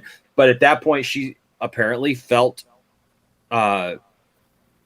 strong enough in her position, because by that time Wonder Woman had come out, that or whatever was coming out, like she felt strong enough that no, she was going to stand her ground, and they took it up the chain of command, and apparently it got listened to, and whatever happened. The difference between that and what's happened, with the stuff that Ray Fisher's talking about is the people that Ray Fisher's talking about. Everybody goes back to Ray Fisher, and I don't understand. I don't understand why, because Ray has never made some big deal about stuff that supposedly happened to him personally. He has talked about that there were things that happened, yes, but his big beef has been things that happened to other people that were affected by the choices of Jeff Johns, Joss Whedon, and others. Well, and so it's interesting to me because, he says, look, I came and I reported these things. I tried to take them up the normal chain of command with Jeff Johns, and I was told, well, no, we're not going to deal with that, because it makes sense. these other people were not on the same level as a Gal Gadot. They're not on the same level as somebody else. So, of course, it's going to get squashed. It's going to say, well, we're not going to worry about the stunt double who is just going to do her job, or we're going to get a new stunt double, or we're not going to worry about these people who are just working on the film and what they went through and their mistreatment and everything, because we could just get other people. That's how Hollywood works. We're not going to concern ourselves with those things. And that is what Ray Fisher has been fighting for. And I just tell anybody who doesn't see that, read the articles, man. Read his statements. Read his tweets. Watch his Instagram videos. Don't just form this opinion that you think that he was wronged, and so he's butthurt over being treated the wrong way or whatever, because he's made very clear why he's brought up these allegations, and that he tried to do what apparently whoever this was, Gal Gadot or anyone else, that they took it up the normal chain of command and it got taken care of to their satisfaction. Obviously, these things did not get the Ray is talking about did not get taken care of, to a satisfactory point. And and they threatened his career. You know what I mean? They're like, well, we could write you out. Yeah. And look what they did. Yeah. Look what they did. No, they did exactly that. We didn't get to see all that footage, right, of Ray at all. Yeah. I hope we do in this cut. Like, I really hope we get to see the football scene. I hope we get to see his backstory. Like, I'm really looking forward to that. How much you want to bet that like a solid 3.5 hours of the runtime is just Ray Fisher? Yep. At this point, it's just Zach's like, you know what? Screw it. We're gonna troll everybody. Yep. We're just gonna do like the intro, the nightmare scene, the cameo, and then it's all gonna be freaking just Ray. It's all gonna be Cyborg. He's just gonna be standing there. Ray Fisher standing there looking stoic. Right. It's all like, I hate my life, but I don't hate my life. Man, as I look into the rain and I ask myself the questions. Like, can I go to the bathroom in this thing? It's like the SNL skit, Deep Thoughts. You better be careful. The plunger's going to come back, dude. Deep Thoughts from Jack Tandy. Oh, I thought the plunger was going to go to that story. I didn't see this. James Marsters came out against Joss 2, said that he pushed him up against a wall. Man. Wow. Why hasn't even knocked this troll out, dude? Like, I'm saying this because he looks like a literal troll. Like, it blows my mind, Joss Whedon. Well, I can actually kind of explain some of that. So, Joss is, for lack of a better term, like, I don't want to say protected from my understanding, but he has protection. Gotcha. And so his career I don't care what condoms he has. Well, no, clearly they're rigged for his pleasure. Just because you have condoms doesn't mean you can go hit it on the 15-year-old on the set, there, Joss. Well, I don't think he was hitting on a 15-year-old. I do think that was I do think that's taken out of context. Given everything that was said about his behavior towards Michelle clearly was not sexual in nature, but it was abusive. That is my take on it, because nothing else we've seen has been sexually harassing or sexual assault, but verbally harassing and verbal assault, yes. I'll give you that. And that because the thing is, like, the way that particular bit was framed was never provided any extra context, and so many people have been trying to label him as a pedo, and it's like, okay, hold on here, like, let's take a step back, because that's not something you want to throw around lightly, you know. And looking at everything else that's been said, it's all attitude. It's never been like him forcing himself on somebody. I agree with Jarbo on this. Cutting people down, making he's not a pedo. Yeah. Passive aggressive comments. But he's not a pedo. Yeah, so I'm pretty sure it's like, don't be alone with Michelle means like, don't be alone to give notes or whatever. Have an agent, a manager, her mom, another cast member, somebody there to keep her comfortable. That's how I interpreted that. If any information comes out to counter that, 100% I change my opinion. But Me too. But it's when I'm talking about him being kind of like protected, he does a lot of pickup work, right? He does a lot of script doctoring. So he's known. So he's kind of, for a while, he was like that go-to guy you would go to. He's like uncredited quite often, and a lot of the things that he's worked on. And so people, producers, directors, actors, they know him. you know? And so it's like they might come out and say, hey, he's an abusive asshole, and they'll leave it at that right now. And that goes away faster than like you sexually assaulted somebody, you know? Well, okay, look, I'll give Matt the fact that 100% true. That Matt is giving some levity to the situation here. I do agree with Ryan. Abuse is abuse. Look, if it's sexual, if it's verbal, I'm not saying this to you. I'm not saying this to you. What I'm saying here is this is flat out BS. Michelle wasn't just piling on. These people aren't just piling on. They're sharing their stories of what happened to them. I don't think she was piling on. I believe her. I'm just trying to. No, I know what you're saying. Absolutely, man. And that's why I said I know what you're saying, Matt. And I can get behind that 100%. I can say, okay, we don't know what happened. Those are things. I agree with Ryan. Abuse is abuse. So if things are happening, I don't care if it's sexual. I mean, people can make all the jokes that they want, but if it's sexual, if it's verbal, if it's physical, whatever it is, if he's getting physical with Jay Marsters, and throwing him against the wall, I don't know. I gotta look for that and see what it is. I don't know. And we're going to get something positive here in a second, but Hot Takes Tuesday says, like Whedon sounds more like a bully, but Michelle tried to paint him as a sexual predator. Well, here's the thing. If you think that she tried to paint him as a sexual predator, you don't know what her experience is. Yeah. It's just so you tell me, Hot Takes Tuesday, what happened to Michelle? Yeah. Tell us. Tell me. I wouldn't know. Tell me. Well, I can. You can't. You can't. I can see that's the point. Yeah. I can see the protection angle though. I've been watching the little series they have going on HBO Max right now called Allen v. Farrow. What up, Joey? Good to see you, buddy. It talks kind of about Woody Allen's dubious past, and wow, dubious. Jesus Christ, he's not a good human being. No. Okay, so people do a lot of stuff. People do a lot of stuff that we don't know that they did. And they call it the 70s and 80s and call it like, hey, it was the 70s. It's different. No, it's not. No. Just because it happened in a different time doesn't mean that it's either okay or any less horrendous. It's the same freaking thing. So people try to blame it on the drugs. It's on that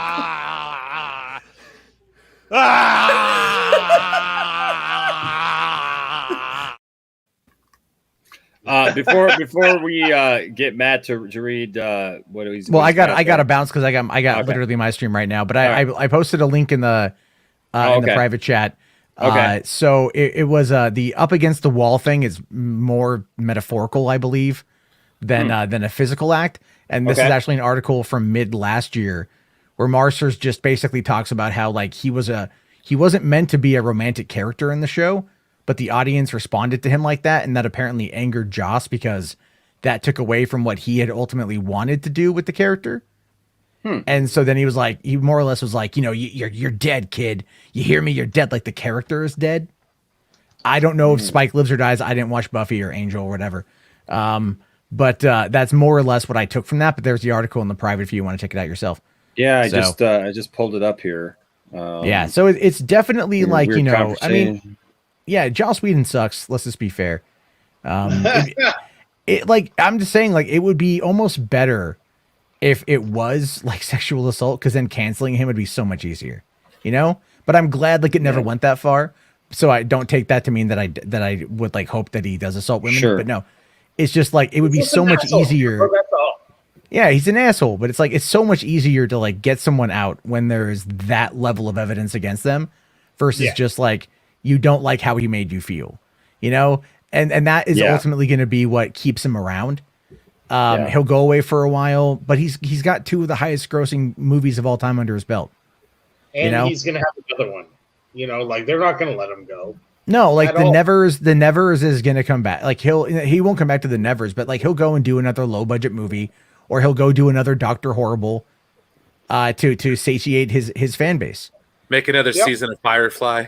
Maybe do another Firefly movie. That would be amazing. You know, I would be down for that. Give me another Dr. Horrible. I love Dr. Horrible. Give me some Firefly, man. We all want it. Yeah, I think everyone just wants Firefly. This goes into something about the stunt coordinator, Jeff Pruitt. Said that Whedon was difficult to work with as the show became successful. He also alleged that the writer caused him to lose employment opportunities later in his career. I'm just trying to skim through this, but yeah, apparently Marsters said that he was angry. Oh, it says, he says Marsters would go on to say that Whedon wasn't kidding and didn't apologize for the incident, but he also added that Whedon wasn't so much angry at him as he was angry about the situation that led to Marsters' characters being created. But still, I mean, like, jeez. Yeah, I don't care how popular you are, kid. You're dead. All right, guys, I got dead. Yeah. Whoop. Oh, well, then he was gone. And he was gone. Oh, is he still there? Wait, where'd he go? Yeah, I know. All right. So, anyways, so that's interesting. But first of all, H Bart's with another $5 super chat. Oh my gosh, dude, getting it, dude. Jeez, absolutely. That's sweet. It tastes like sugar. Yeah. Keeping the lights on over at the Enosh cottage, man. I'm telling you, man, every little bit helps, man. I appreciate it, man. A lot of it's to upgrade your system, bro. We're getting there, man. We're getting there. We're getting there. Every day we get a little closer to getting our system upgraded. I know these days I'm going to be able to like have everything working at the same time. It says, why do you think Henry Cavill was not in reshoots last year? If I had to make a guess, I mean, a couple of things. Either there wasn't a lot for him to do. Because a lot of the stuff had to do with the nightmare scene, the reshoots. That's pretty much what was reshot, and it wasn't really reshoots. It was the only thing that he said that he wanted to add to the Snyder Cut. That he wanted to add the stuff with Joker, the stuff in the nightmare scene, and so for that you needed Jared Leto, you needed Batman, so you needed Ben Affleck, you needed Ray Fisher, and I don't know, people have, I've seen speculation about maybe a couple other people who might have been there. We don't know. There's a huge following of people who really want to see Black Canary in that situation. So I don't know, but the thing is that I don't know that Henry had a lot to do with that. With those reshoots, that part of the movie, that's the thing, right? They probably have like 2 hours of footage of Superman that none of us know about. Yeah, well, and it's interesting too because I don't want to jump on the bandwagon of because with the trailer that came out the other day, a lot of people were saying that it looked like it was reused footage from Man of Steel. So it could have been that he just was busy at the time that they needed to film the things. It could have been that it could have no. It could have literally been something. It could have literally been something where it was like so minuscule that they said we really don't need him to come back. We maybe can repurpose some footage. I saw something and I got to look at it a little bit more. But there is in that scene where that big hand comes and rests on Superman's shoulder. Some people are saying that is like a flipped image from Man of Steel right after he kills Zod in the face, that the image is flipped and repurposed. No, and then they're saying that then there's a lot of people who are angry about that, saying, no, it's absolutely not. It's not. I don't know. I will say this. Close. And I don't know because I don't think that it's repurposed footage, but I don't know that I can trust the people who posted this. And so I will just say this. I did see a picture of a side-by-side and it had Henry Cavill has a tooth. I got one like right here. They just kind of grow together. It's just kind of back a little bit. No, it's not a snaggle tooth. It's just back a little bit. So it like sits between the two teeth. Right? I got one right there. Yeah. So, and it's the same tooth as Henry. It's right there. And so in the Man of Steel footage, it's like over here on the right side or something like that. But in this one, you still see it, but it's like over on the other side. So it could be flipped, or they could have just flipped it to try to make that picture and say this was. Well, as far as that goes, okay, that part of Rise of Skywalker with Carrie Fisher did not bother me one bit. Where they had to repurpose the footage Yeah. and stuff from the other movies, it didn't bother me. So I mean, if they do that with Cavill Superman, I don't care. He was probably busy filming The Witcher somewhere, or doing something else. True. All I have to say is all I want to see is when I click on Instagram one day is just a video of Henry Cavill putting the action figure back up again instead of lowering it. Yes. That's how you know things are going to be freaking popping, man. Heck yeah. Isaac, you're absolutely right. Isaac, the film geek, man. I gotta get you in here, man. I gotta get you on one of these panels. But says no one called him out, meaning Joss Whedon, until now because Hollywood is such a thin margin, and calling out a director as big as Whedon is a risk for your career. Absolutely. Oh, yeah. Well, it's the whole thing behind like Me Too and stuff. It's just a different direction, and yeah, we should differentiate between verbal abuse and other kinds of abuse. There is a degree of severity there. There's 100% a difference, Brian. 100%. So, I mean, if we loop everything, we have to tread lightly. Group, we're no better than anybody else. Come on. Yeah. So. Yeah. No, I hear you. I don't know. But that's kind of where I'm at with it. Thinking maybe that's why Henry. I mean, they probably just didn't come back. I mean, at the end of the day, like I said, repurpose footage. Oh well, make it look good. I will say this. Craig, I am right there with you.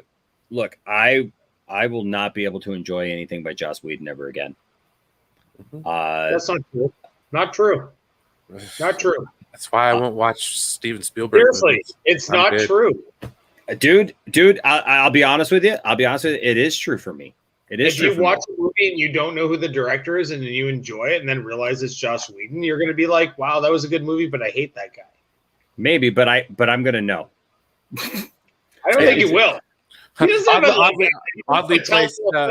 I highly doubt that I'm going to watch a movie by Joss Whedon and not know it at this point.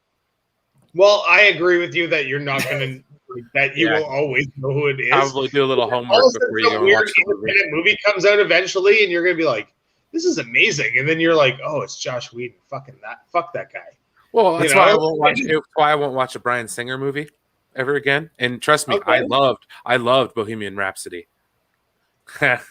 Well, you're funny. No, he's doing Boulder Talk Radio. He is. He's doing Boulder Talk Radio. No, he is. Yeah. But I mean, that's huge. Like, I don't know. Yeah. No, I hear you, and so I look at these guys who are doing some of this stuff, and it makes me uncomfortable to even enjoy it. I'll be honest with you. I even look at some of the stuff still that James Gunn said, and even though that's a while back, and I get it, and like I said, I am fully on board when somebody apologizes and they want to move on and stuff, but it's like it's still like, I know that a lot of people kind of wanted to move on from it, but can I ask you a question then? It is. Can I ask you a question? Yeah. Say you go to a movie, you don't know the director, you don't know the actors, and you go in and you enjoy that movie. And then you realize after that this guy is a dickhole and these people are this and that. I'm curious though, do you still enjoy that movie at the end of the day? No, there's some films that I now know people who did those films or whatever that But did you enjoy them before you knew about those people doing the movies? That's what I'm saying. But I'm so into films now, Tony, that I don't remember the last movie that I went to that I didn't know who made that film. Okay. I mean, I honestly don't remember the last movie that I've gone to that I don't know who made that film. So for me, it's a movie and it's amazing, but you don't go see it because it's Jeff Johns. That's what I mean. Like, no, I'm not saying that. I'm not saying that because you know what? I like Stargirl. I don't think anybody should. I like Stargirl because I do. No, I like Stargirl. I like Stargirl. I like Stargirl. Stargirl is a decent show, right? And Jeff Johns, wrote Stargirl. and all those things. And I can separate. I'm not saying in all situations, Tony. I'm saying that I can separate art from the artist many times. And even Ray talked about that here. But there are some things that like just creep you out. Like who's the guy who like had the girl back in the 70s or 80s or whatever? What was the director that did? I mean, he was an amazing director, a famous director, and he the guy that was like a pedophile. And like he fled the country and Roman Polanski. Yeah, like Polanski. Dude, no, that ain't gonna happen. Like I don't care how, like, you know what I mean? Like I'm sorry, y'all can love the movies. You appreciate his movie that he came out with before all that shit came out. Maybe, but it's a good movie. Yeah, I just dude, I'm sorry, slimy, creepy, all over, man. I just we think that now, 100%, like 100%. You're right. He's a slimy, creepy pedophile, like gross, disgusting. But the movies he made that we enjoyed, I still enjoy. Oh, what the hell's her name? Oh my goodness! Oh my gosh! His wife was. I saw that. His wife was killed by Manson. I'm over here. I'm over here busy like theorizing about about like movies that I don't want to see anymore. Holy crap! Superheroes fandom with a $50 super chat.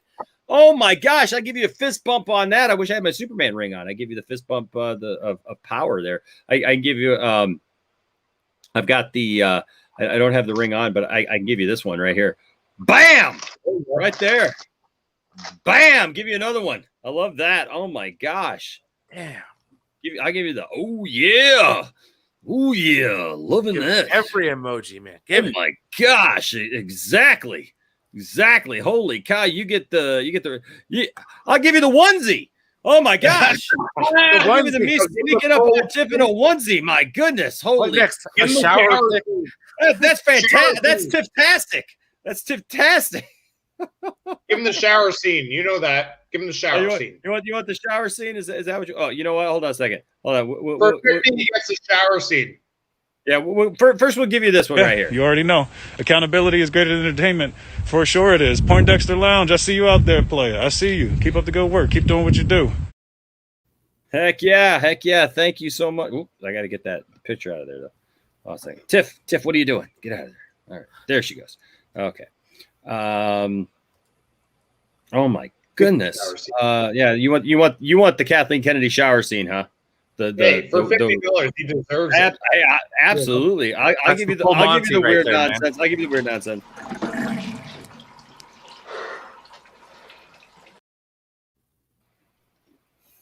I feel a wave of emotion coming over me.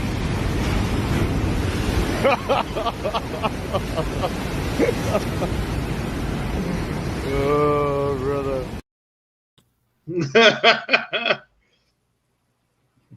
I love it. Hey, thank you so much, Superheroes fandom. You are awesome. I really, really appreciate you. Thank you so much. I really appreciate you. Says my contribution to restore the Snyder Verse. Heck yeah, we're gonna restore the Snyder Verse. We are not gonna go quietly into the night. No, the only knight I want to see is the Dark Knight, played by Ben Affleck. Moving forward, it says, I am depressed every day that DC isn't as successful as Marvel because I was there when 1989 Batman was made, and I am now so ashamed of the status of DCEU. Warner Brothers needs Zack Snyder's. He is Warner Brothers Superman, WB Last Hope.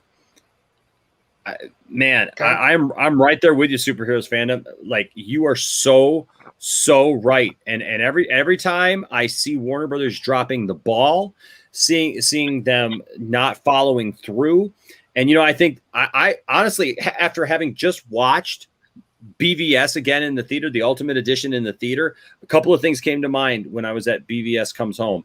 And I know Joey was there, and anybody else who was there chime in on this, but watching it in the theater again, first of all, you asked the question, what the heck, WB? Why would you remove a half hour of this movie just to get it in on a runtime when they didn't make sense? No, when the movie is absolutely fabulous. When you have all of the components there that needed to be in there, and then two, why would you not follow up on that with a Justice League that was worthy of that storyline moving forward with Darkseid and these other characters, and try to pretty it up, and I mean, even Steppenwolf, making Steppenwolf look different and more human. They don't have a Kevin Feige that's running the show. Yeah, that's the problem. They need one guy that's going to be like, hey, this is what we're doing. Kevin Feige is like, we're doing this. We're doing Secret Wars. We're going to do this. But we're going to have 8 movies that come out to bring it to this. DC doesn't have that. No, you're right. You're right. It is nuts. Now you want to get nuts? Come on, let's get nuts. Oh, well, that's kind of why I think that that's for that 89 Batman. True, but I think that's why I think the multiverse idea is going to fall flat. In DC or in Marvel? In DC. Marvel's built up that universe to where they could do whatever the hell they want. Agree. DC, they changed gears halfway through one of their universes, and then it's been this herky-jerky motion. I mean, most of the people's complaints about what's been going on with DC has been that. I mean, that's my complaint with it. It's just quit screwing around with me. I mean, I watched Aquaman with a tear in my eye because 1, that was a great movie. 2, it had Jason Momoa in it, and 3, it had nothing to do. Oh, it was loosely tied still. But then you find out that we're not going to be doing that anymore. And then Henry Cavill hangs the cape up. So it's just like, where was my interest? You know what I mean? You had my interest peaked. I even liked Justice League when I first saw it because I didn't know. You know what I mean? But like, and we accepted what was there because that was all we thought we were getting. Yeah, and it was a continuation of the universe, for better or worse. But the problem is that they just lost it. And I like Joker, but now I don't, because it's like it got to the point where that was the distraction. Agreed. They were the ones. They're like, oh well, we can make these movies that stand alone. You know what I mean? So it's like, no, I'm sorry. It was all just it was stupid. I think they've been making crap decisions ever since. The CW did so well with DC, so well with the Flash, so well with Arrow, so well with these different things that the movie genre didn't allow those to carry over. And that really bothered me. And I think it bothered a lot of fans. Like, you didn't want to see Gus Gustafson as the fucking Flash. I did, okay? Because he established himself as being a really good Flash. Did we not want to see, like, Amal being Arrow? Yes, we did. Move them into the friggin' movies, and it would have been successul, honestly. Well, I think that's another problem. To see that is that their wealth is in their television. Like, I agree. They have such a dearth of content there that it's like, nailed it. Yeah, and now when they make movies, it's like, well, the TV show is better. You know what I mean? Yes. Like, 100%. And why would you just bring that guy from the TV show to the movie, and then your movie would be successful? Mm-hmm. Yeah. But and look, you know what? Listen. You know what? I will say this: when people are right, they're right, and I'm seeing a lot of things. And you know what? Even you, Tony. That look, this is what the Poindexter Lounge is about. I don't have to be right all the time.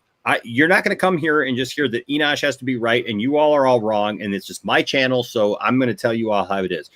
Because I see a lot of great points in here. Nick Williams, for example, says no one can ever stop me from enjoying the Rush Hour movies, and Brett Ratner is a scumbag. So there's that. And look, yes, one of the most amazing directors and storytellers is Mel Gibson. Vicious anti-Semite. And that dude sometimes comes across as just crazy, man. But my gosh, that dude can tell a story. And I'm sorry, I saw Bad Santa, and I know that he was just in that movie. But my God, not Bad Santa. What was the Fat Man? The Fat Man. Fat Man, guys. If you haven't seen Fat Man, see freaking Fat Man. Fat Man was awesome. He played Mel Gibson plays Santa Claus, and it's like Tarantino meets Santa Claus, and just it's almost like Robot Chicken proportions. It's hilarious, but it's great and it's serious. Schwarzenegger. What's that? What was the one that was in with Schwarzenegger? Like where he became a bad guy again? It was amazing. It was number 2, the Expendables.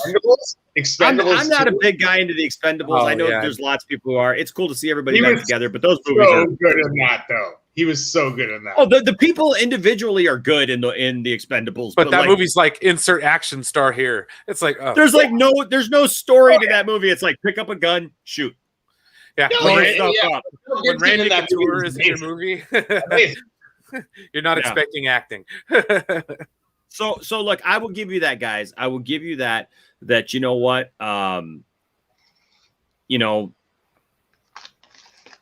know, and like I said, I've been able to do that a little bit with Jeff Johns. I've even been able to do that with some others. Michael Jackson. So I'm like, I know. I'm the same way. I'm a musician, right? And Lena Deli, I know you're in here, but like, I know Michael Jackson is like another one of those things. Like Michael Jackson. Look, we all pretty much know what happened there, and that's another one that's. But we all love his music. That's another one that's really hard for me because I know these things, but yet it's like. I love his music, and so it's like it's separating the artist from the art, and I don't know, what about Gary Glitter? Do you separate him? He only had one hit, but he's a pedo. So every time I hear it come on at a sporting event, I'm like, hey! Speaking of sporting events, yes, H. Bartz. I was thinking like we could do. I don't know if he's a Michigan fan or he could be somebody completely different. He could be a State fan. He could be a Michigan fan. He could be something else. But yes, State. Well, hey, thanks, Tony, for being here tonight, and we'll see you never again. I have no dog in this fight, guys. No. I'm just messing. You know what? I got plenty of friends who love State. I will even tell you this: my best friend is from Ohio State. Is from Ohio. Those guys are cool. No. But he's a good guy. H. Bartz. H. Bartz, man, piling on the $5 super chats, not to be outdone. He's like, I'm coming back in here with another $5. Oh my gosh. I feel like I should give you like the fight song. Da, da, da, da, da, da, da, da, da, da. I used to do that. I worked at a church where our pastor was big Michigan State fan. And not just that, but he actually started a student ministry on campus with some of the players from different sports and things like that. And he would bring those players in to speak at our church. And anytime he did that, I'd be back there on my guitar, like playing behind them, like quietly. And I would just, for all the Michigan fans in the congregation, I'd just be like, dun, dun, dun, dun, dun, dun, dun, seeing if I was going to get caught. And okay. I got caught a couple times, but hey, man, you're over in the Grand Rapids area, man. I'm literally just west of Flint, and Sault Ste. Marie, so upper peninsula. Yeah, but that's not where you're at right now, Tony. Not now, but that's where I grew up. I know that's where you grew up, but you're over like on the West Coast now. Up in Canada. But yes, man, H. Bartz, absolutely, dude. I am here in Michigan. I am a Michigander through and through, and I love the Grand Rapids area.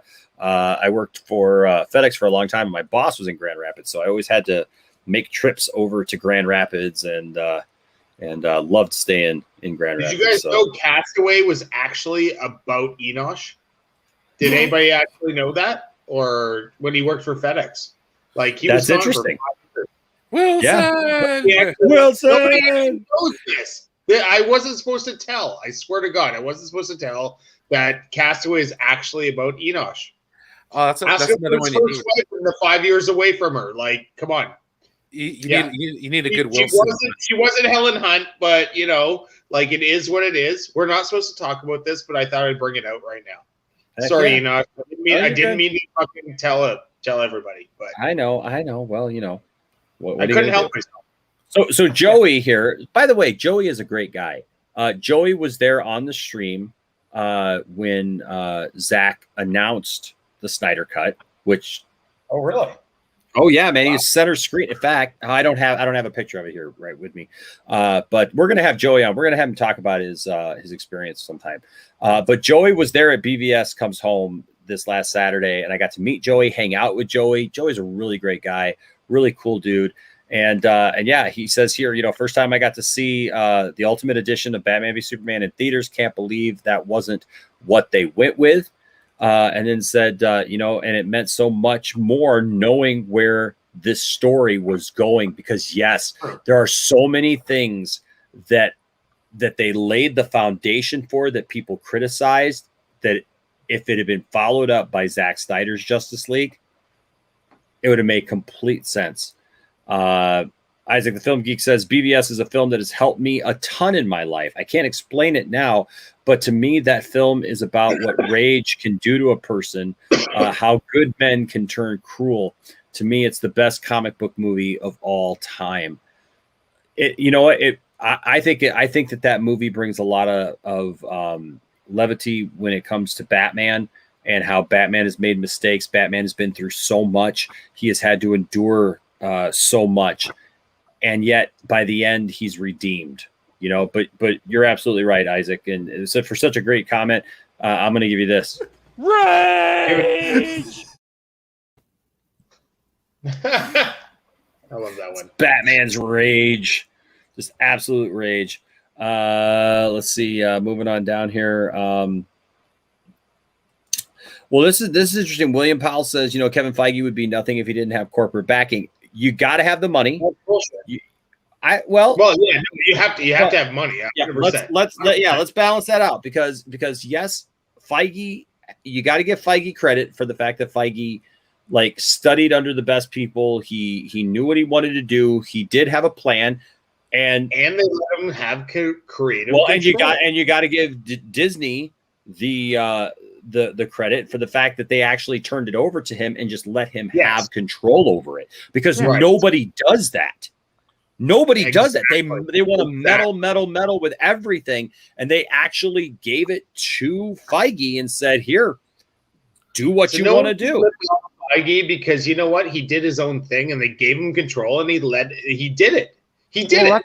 That's the thing about Disney. Did not let one guy have control. They said, "Hey, Zack Snyder, we're going to give you this many movies, and then, but we're going to do this, and then this, and then this, and we're going to have some TV, and none of it's going to go with each other." And Feige was like, "All the TVs going with the movies. That's it." I like Aquaman as well. I enjoyed Aquaman. You can see here on the channel when Aquaman went over $1 billion at the box office. You know what my family did? We brought back the Harlem Shake. Look for the video. Just look up Poindexter Lounge, Aquaman, and you'll find it in there somewhere. We go crazy, and we jump on a trend that by that time was even old. So we just look. I liked it for what it was. I like Jason Momoa. I like this. Mary says, I saw Aquaman 7 times, best month of my life. I got to see it early. I got to see an early screening of it and go see it in the theater. What was it? 2 or 3 weeks before it came out. And Isaac, you know what? There are people, man, who just, they just don't want to, there's room for all of it. And I keep saying that, guys, is there's room for all of it, where, I already told you Aquaman was my favorite movie out of all of them. Yeah. Well, I mean, and that's fine. That's fine. That's fine. Yeah, that's fine. But I think that there's room for all of these kind of characters and all of these, different things. If you just understand, you let your family die scene always hits hard for sure. So you know what? I am not caught up on The Flash yet this year. I have not watched it. Last season left me and I love the Flash TV show. Look, guys, if you've been around the channel for any amount of time, you know that the only video that I've ever had come, the best video that I have here on the channel, it did over 1 million views. It blew up back in 2000, was it 15 or 16? A million views? It did over 1 million views. Yeah. In the space of 2 weeks, Yeah. It was huge. It really catapulted us up back then before we had any, ability to do anything cool. And, like streams like this or whatever, we were just streaming with my phone. We literally would set up my phone in my living room and we'd do watch parties and stuff. That's what we were doing. And so, yeah, man, it got us on people's radar. And so I love the Flash, but even my son's favorite character is the Flash. And so far he's watched both episodes this season and he told me that he's not enjoying it. And that's, you know what? That's, they screwed it up. It makes me sad. That makes me really sad, actually. Let's see. Oh, hold on a second here. I missed I gotta go back and find. There it is. I believe this was it. I believe it's William Powell's. I don't think I missed another one. Tell me if I missed another one, guys, because I was off doing stuff. I think that's the only one. Yep, that was the one. Okay. William Powell with a $5 super chat says Warner Brothers can declare standalone all they want. Money talks. Post March 18th. Keelar is the only name you need to know. Why? Why? That right there, because Tony, all these people are saying that the Snyder Verse is dead, that it's a cul-de-sac, it's not going anywhere, it's going to go away, that they're not going to continue it and everything. And I don't believe that for a second. Neither do the fans. Now, Grace Randolph tweeted today, this evening, that now she is hearing that Justice League 2 and 3 are now on the table. That HBO Max wants to take it, and Keelar is wanting to funnel. Keelar is the reason why we have the Snyder Cut. Okay, who is Keelar? So, Jason Keelar. He's the CEO of HBO Media. Max, or is it Warner Media? Yeah, Warner Media. I'm having a brain fart right now. I think it's Warner Media. Is it Warner Media? Somebody help me out in the chat. Is it Warner Media or HBO? He made this happen. Yeah, basically, yeah, Warner Media. He made this happen, and so the thing is the point of this is that the BS that's going on at Warner Brothers Pictures, we probably won't get the Snyder Verse on through Warner Brothers Pictures, but HBO Max needs the content, and they've got a whole section for DC folks. And it's already primed and ready to be there. And they're the ones who have gotten behind the Snyder Cut, promoted the Snyder Cut, put it out there. And it's because of Jason Keelar that we are. It is Warner Media. Thank you guys. Appreciate it. I don't know. I was having a brain fart there. What's that? WandaVision is supposed to be a movie. No. Let's keep going with this. DC, Marvel, doesn't matter. Let's do this. WandaVision was supposed to be a DC or a Marvel movie that COVID turned into a series that was 9 episodes. No, it was always.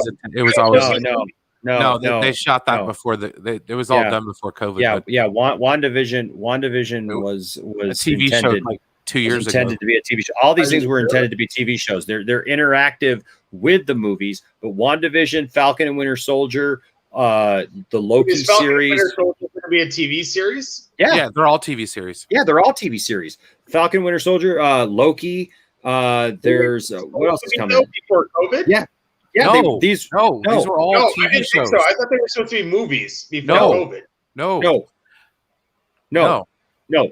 Disney has developed all of these, Tony, for Disney Plus, specifically as series to be able to complement. To be able to complement the movies, because Disney is still committed. That's why Black Widow has not come out yet, and they have not streamed it yet, because they are committed. They want literally to put their movies in the theater. They do not want to have to stream the Marvel movies in that way. So Falcon and Winter Soldier was supposed to be a movie. Nope. Not at all. Not at all. Because you have to go see that. Jesus. Well, here's the thing. Okay, so what I will say about this is, yes, I'm going to address this comment a little bit here, though. It makes me sad, though, because basically what that kind of means to me is that Warner Brothers is part of the movies. Okay, and that means that DC movies going forward are going to suck. And the DC content that we want to see is going to get taken from the theaters onto the small screen. Because of this? Well, no. I'm just saying that's kind of what I'm gleaning from this. Well, comment. yeah, because the thing is that theatrical is going to be pushed by Jeff Johns. It's going to be pushed by Walter Hamada. It's going to be pushed by these guys who want to take it in a lighter tone. They have not appreciated Zack Snyder's tone. They don't want Zack Snyder. They tried to get rid of Zack Snyder back in 2017 when this all went down, and they used it as an excuse to get rid of him. And so now we're in a position where the fans, there's a huge portion of the fans that now want to see the Snyder Verse restored. They want to see that timeline continue, but they're now talking about no. We're going to use Zack's Flash character, right? And we're going to use his Wonder Woman, and we're going to use his Aquaman, but we are completely going to go in a different direction with it. We're going to make, that's why you got Wonder Woman 84 is all like horrible Technicolor and weirdly written, because they were like, we're going to make her a symbol of hope and smiling and love. And like, that's why you get stupid lines like, whatever she said about, like, I don't fight with my fists or whatever. I fight, with love or whatever. And it's like, really? Because you know what? Because you know what? I watched Wonder Woman 1.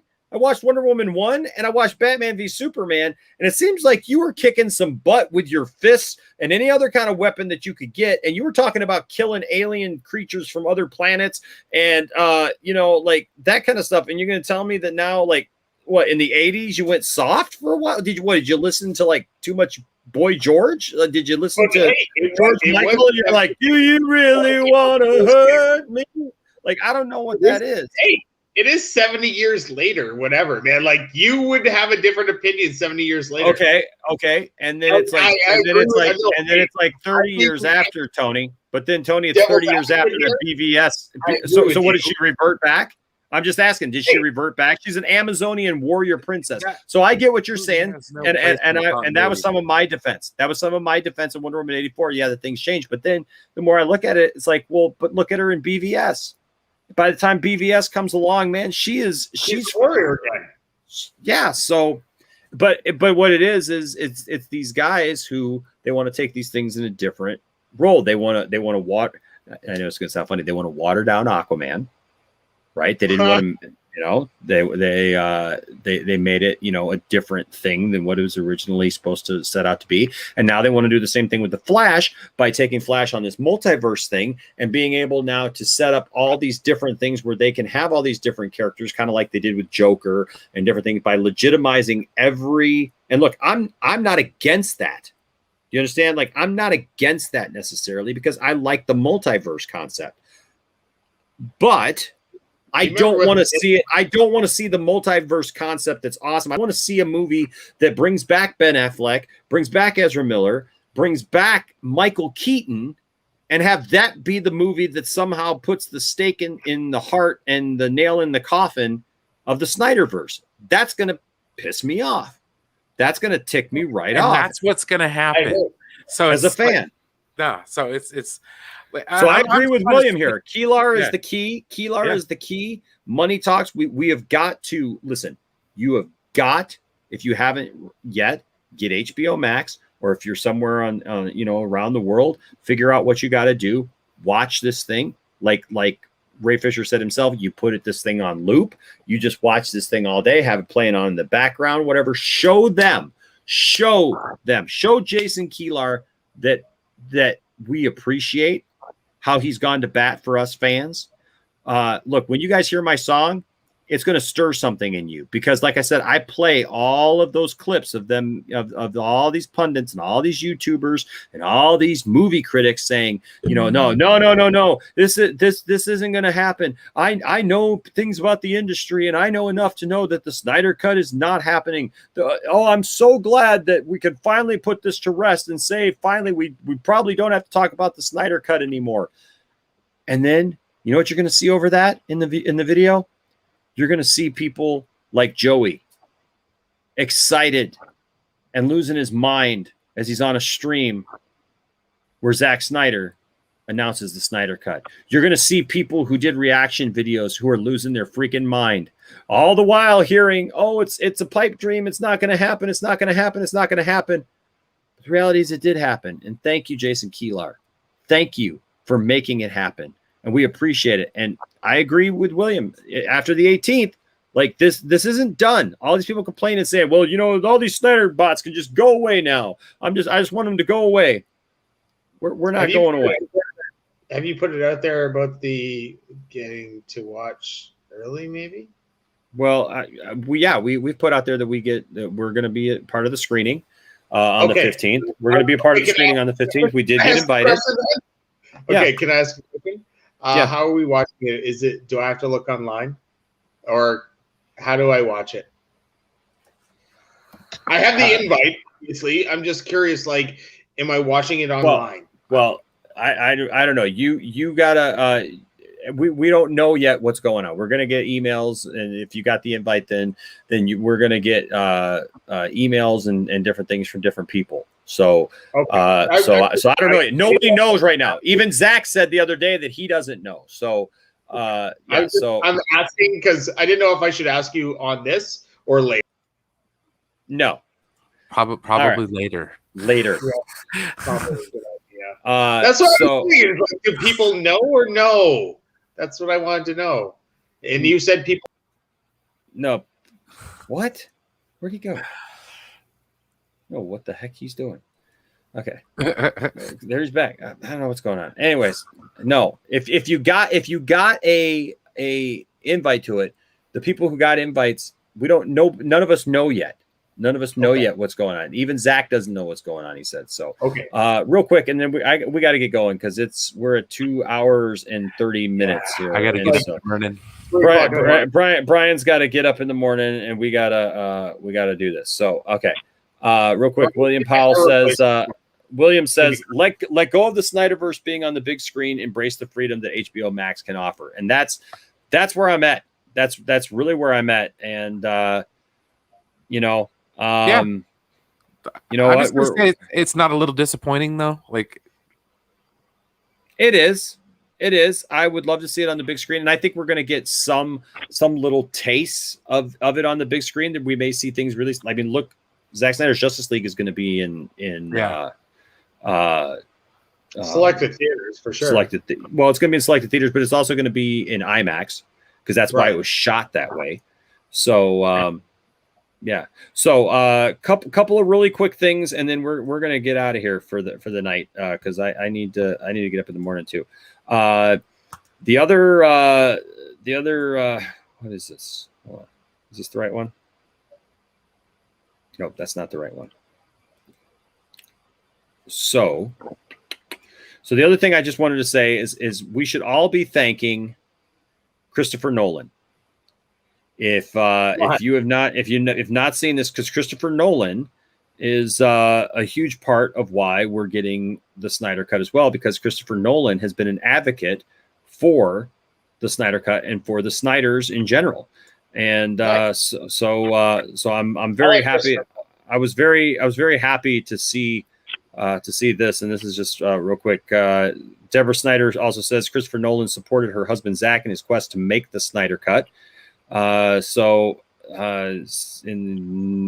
to get to the good part here. They're very good friends of ours. Snyder said of the Nolans, we have a lot of similarities, 2 husband and wife directing teams, and they have a large family. We have a large family. I think our values are the same. But basically, he was the one who got Zach into being able to do Man of Steel, and and it supported him. And so look, I was really happy to see this, that that he has supported Zach in getting the Snyder Cut made. So I know Brian's got to get going. Brian, you want to tell everybody where they can find you real quick, and then I'm gonna. Yeah, you can find me on all the big 3, Brian, Master of None, and I like to play video games. All right, man. All right, guys, have a good night. All right, buddy. We'll talk to you soon. Later. All right, man. Yep. I did want to answer one question before we go for the evening. Where is it? If I could find this. Where did it go? Where did it go? I just had the question up here. I got a new nickname tonight, by the way. I saw it. It's funny. So when is the music video coming out? So okay, so here's the thing. Tomorrow the song will be available to everyone. There'll be a video link that'll be given to that'll just be the song for members of the channel and for patrons of the channel. You guys will be able to hear the song tomorrow. And then Saturday, we're going to have the members stream and the Patreon stream. They're two separate streams, so we're going to have those. So be looking for those. If you guys are part of either one of those, be looking for those invitations, and you'll be able to see that, because Saturday, I got all the stuff shot. Today, me and Landon, we went out, we shot a ton of stuff for the music video. I got different clips stuff, but I got to put it all together. I got to edit it all together. So I'm going to be very busy boy here in the next day or so.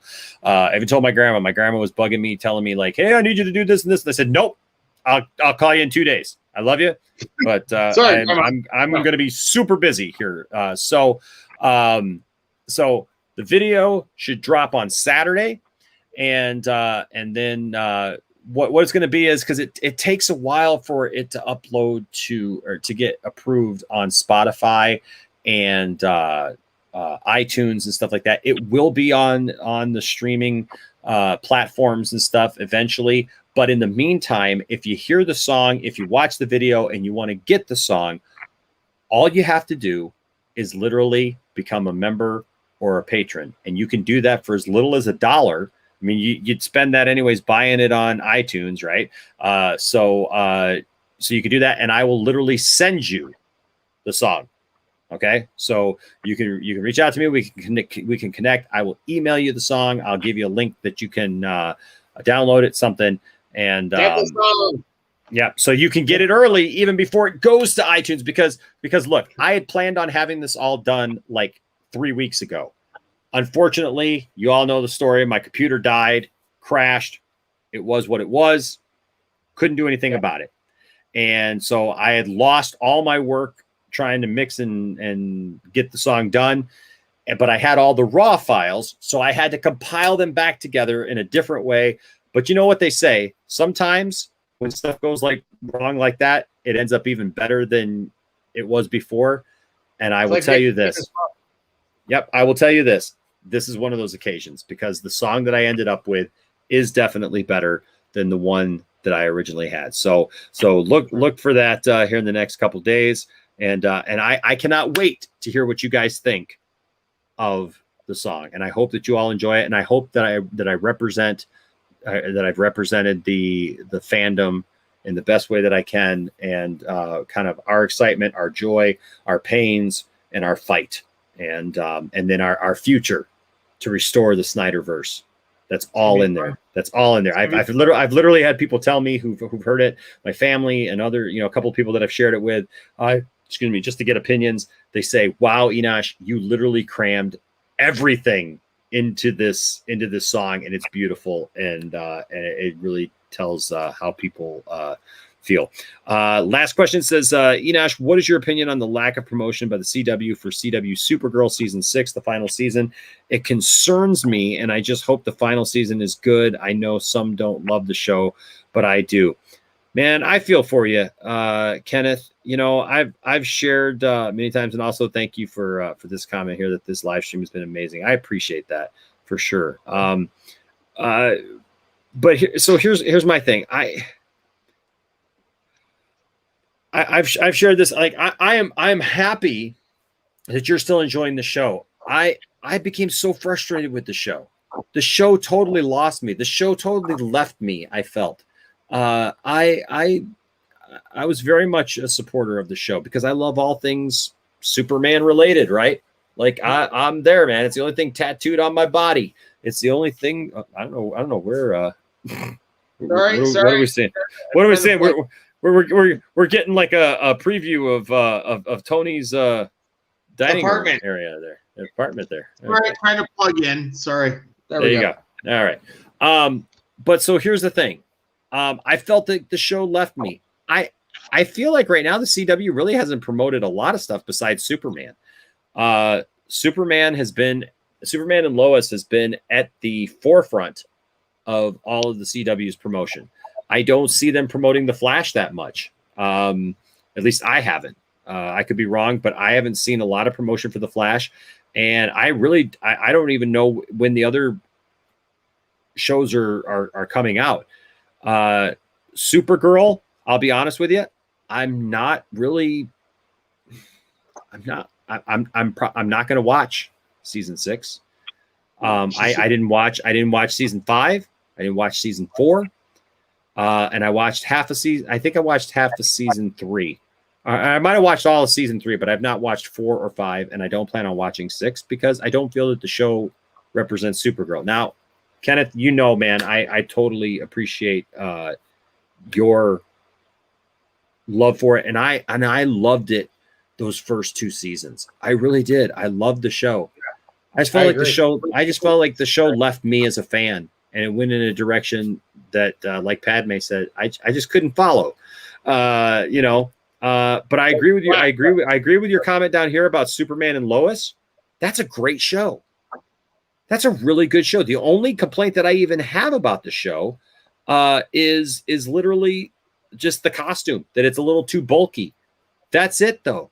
I mean, everything else has been great. I love the interaction with the family and those things. I mean, there's just little nitpick, but that show is on course to do some great things. And you guys know what a huge Henry Cavill fan I am, but I love that because I love Superman. And so I'm glad that they're undoing actually what Supergirl did to Tyler Hoechlin's Superman, in the fact that they literally just tried to grind that Tyler's Superman into the ground. Weak. Oh my gosh, so bad. And planets. Yeah. So, but to get back to your original question, I think Hellblazer, kind of hits it here too, Kenneth, with your question. Since Black Lightning has started its 4th season already.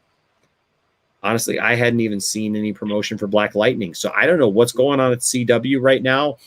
I feel like their Arrowverse.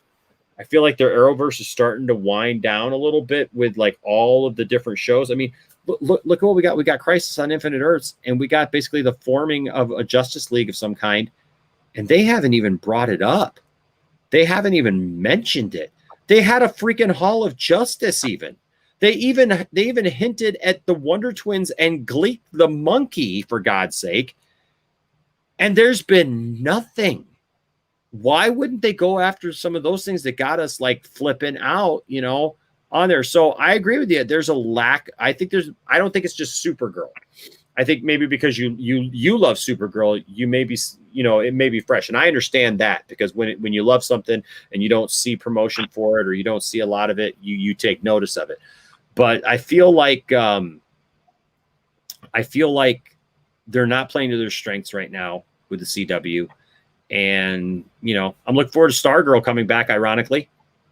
and I'm liking the Superman and Lois. And I gotta, Tiffany said that she's kind of enjoying the Flash. Landon, it's weird to hear my son say that he's not digging the Flash is like, that's strange. But we'll see. We'll see. One last thing here. Salsa Picante is our newest member here at the channel. Welcome to membership, Salsa Picante. I am glad to have you here. Thank you so much for joining. And yes, you will get to hear the song tomorrow. So there you go. All right. Thank you so much. I appreciate you guys. I appreciate each and every one of you. I can't ever tell you guys enough how much I really do appreciate all of your support here at the channel. And Tony, I appreciate your support of the channel and your friendship and your love. I know, guys, Tony comes in here sometimes and everybody's like, wait a second, he's hitting on the DC stuff and he's, stuff. And you know what? Tony's a good guy. Tony's a comic book lover. And hey, sometimes, you know what? I'm not the defender of the DC universe like these boys are sometimes. Like, if I have to fight with him, Nicotina, and Nerdy, it's a tough one for me because I'm a Marvel guy. It really is. I'm fighting a losing battle at that point. But you know what? Well, if you try to fight it all, man, it's just kind of Stupid! You're so stupid! Hey, I like throwing a dissenting opinion in just to give us another aspect sometimes. There you go. We got that with Jarbo. We got enough of that with Jarbo. You I know, know. I really just want to see the other people's perspective sometimes, whether I agree with you or not.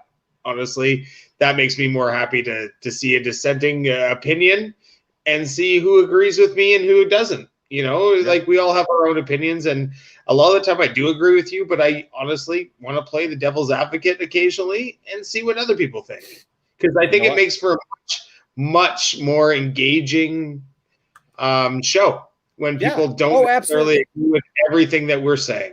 We do not want an echo chamber, folks, here at the Poindexter Lounge. And this place is built on the fact that we can all have differing opinions, just like Kenneth right here says, thanks, Enosh, and I agree with your points. Sure, some I don't agree with, but we're fans at the end of the day, and I love all the stuff you do always and always will. And see, that's what this channel is about. That's what I get excited about, is having conversations, bouncing ideas off each other. And, and so absolutely. I want to thank everyone who joined in tonight. Everybody who came in. I love having everybody on the channel and having these discussions, and it gets good. My thoughts go out to Matt Jarbo, the channel. I hope he gets some of those things worked out for sure. And gets those strikes taken down for sure. Also, I want to thank all of our moderators in the chat. Thank you to the Richard and others who keep us safe and keep us going. Thank you, Cylon Scotty, for keeping us safe and for looking out for the channel. You guys have no idea how much Cylon Scotty means to this channel. I'm telling you right now. But Cylon is doing a fabulous job in setting us up for the future. And so I'm very, very thankful, Tim. Thank you to everyone who gave super chats tonight. And I hope that you enjoyed us being able to converse and to have these discussions and to be able to highlight your questions and everything. And hey, if we didn't get to something that maybe you had a question about, feel free, email me. poindexterlounge@gmail.com. I'd love to have a conversation with you, and you never know, it might just spur a conversation in another video or a topic that you might want to talk about. Yeah, a topic for a video. Absolutely. All right. So it's that's what I love. I love having conversations, so if you do email me or you do message me, on social media, and you don't hear back from me right away, know that I'm busy working on this song. I got to get this stuff done. I even told my grandma, like I said, give me a couple days, Grandma. Give me a couple days, Grandma. Give me a couple days. All right, guys. Hey, we love you all, and remember, don't let anybody tell you that your nerddom, that your fandom doesn't matter, right? And don't tell anybody else that their fandom doesn't matter. But seek to have conversations. Seek to have to find some middle ground there. That even if you don't agree on everything, you still see each other's points of view. And most importantly, treat everybody with respect. And if you do that, you'll always have a place here in the Poindexter Lounge. Have a great night. Have a great night. And I leave you with the words of my grandma, who supports the Snyder Cut. Have a great night, everybody. Stay nerdy. Welcome to the Poindexter Lounge. I'm Enosh's grandma, and I say yes, release the Snyder Cut.